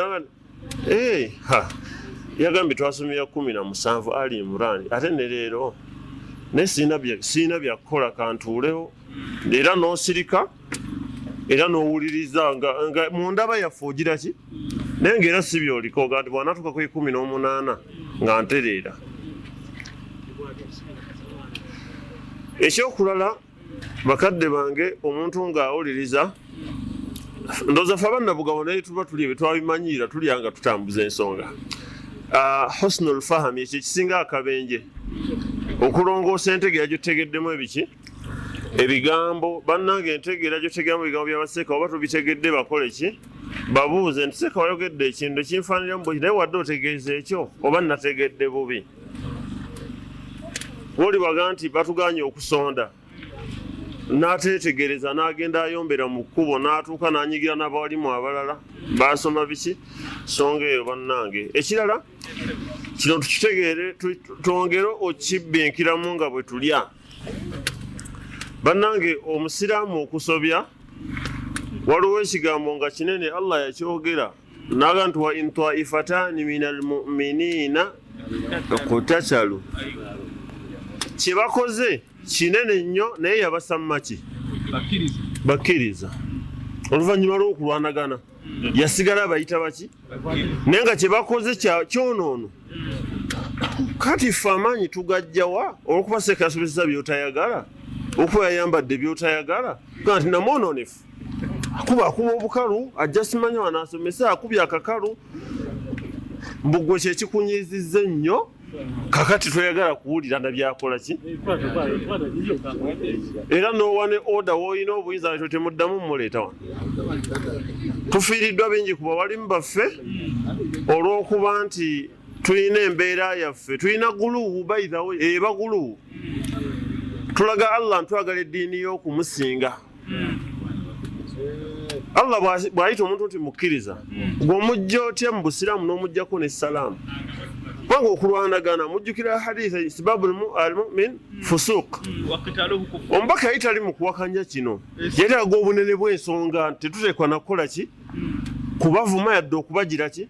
Era waliwo sahaba yali Anas ibn Malik bwe yali amulaga nti wala tasubbanna ahad togeza n'ovuma omuntu yenna. Naye abasoma hadisi yasobola gisoma naye nga topic erimu agenda kuvuma ase kuvuma naye nga ne hadisi kitegeeza entegeera yaffe ebigambo oluusi ekola ki.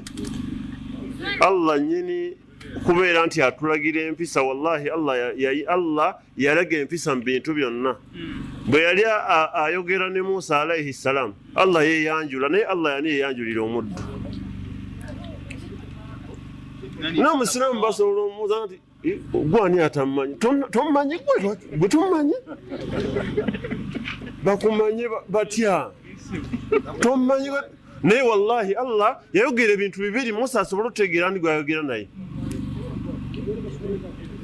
Yasooka n'amuyita bulungi nnyo Musa aleke kutya ati ampita ateeka okuba simu wakulaba mmanyi namugamba nti inni ana rabbuka nze mulezi wo agenda kati kugamba naye ffe tulagira omuntu omugane ojja kummanya naye olya Allah amaze mugamba nti ze mulezi wo Musa asooka atege nti byonna ebigenda omumugambibwa amulagira ye munene namugamba nti fakhla'ana alaika Allah ayigiriza n'empisa ez'ekika ekyako ekifo kye yatonda n'alaga balina n'ebifo nga tubiwa ekitiibwa oba osobola okuwa ekifo obufo ekitiibwa ate munno Allah n'addamu ekyo namu ati inni ana Allah nze mulezi wo naye tontegedde naye erinnya lyange nzaani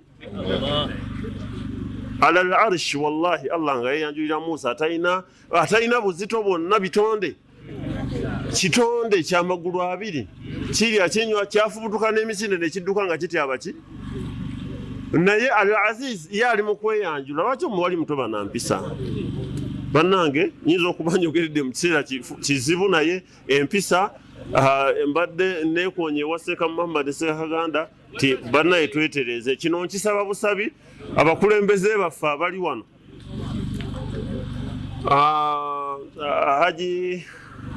Haji Nasuru Ssekaganda nsaba nsaba mu buwombeefu n'okwagala ennyo n'obulumi wallahi ekyoto kino kye tutuddeko bwe kiriba kiri mu busobozi bwaffe Allah abutuwe tuteekewo ku program waakiri abawalimbe tutambula nabo tubeeyo n'akaseera nga kakusomesa ffe abawalimu tusobole okutambula ng'omuntu bw'atulaba ku kituuti tetubabala nga ati ne mukubo tuli baki tubadde twogerako ne seekawa ne mugaa nti erimu gye tulina etuusa omuwalimu okugamba omuzeeyi ow'emiti muzeeyi va ku kisenge awo teweesigama olw'okuba ye alina erimu kakati bamuleese okusomesa basiramu ezo si mpisa muzeeyi va ku kisenge mujje erimu ekuleese okutandikawo abasajja va ku kisenge banneeyo si mpisa tosobola kutulaba oti olannamye simanyi okoze otya wallahi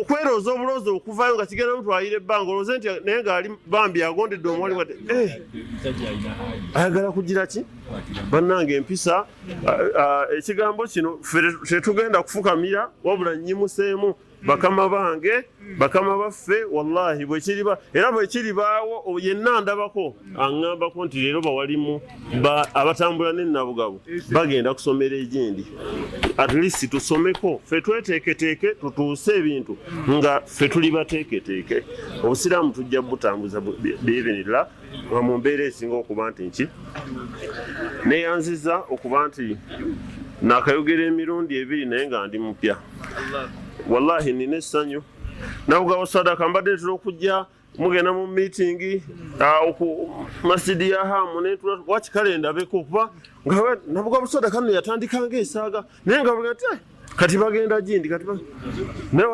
bagiyingiramu batya nze nakyebuuza nkanze kasaki gwe baga nti yakibuuza bakola batya okuyingiramu nti kiri kitya kubanga abantu bangi bateekawo n'olukomera kubawalimu nti abo naye barakallahu fikum bannaye mwebale kuŋŋaanya abasiraamu ate abatali bakumpi obula abawa ewala kitegeeza ffe ab'okumpi twalwawo nnyo okuba nti tuyingira naye Allah bwe yali agadde bwe tunaayingira nga tubadde n'omululu ogwo osanga tunaabeerayo nnyo dani okuyingirayo nga jangu nze kulaba naye sinnamatira kanjabe n'ogwokusata naye bw'ojja nga guno omukwano gwo bulijjo oli mu kwesunga mbutuufu nazze neesunga era nina ndi wali ku muntu agenda okutwalibwa ku Sande naye wallahi ku ssimu bakateekako emitwalo aga wano wendi ti bwe kiba kiganye obagale nti wala ne bongerako 10 keera oveeyo mpulira sinnaga mbagale paka olw'okuyisa olw'okutulawa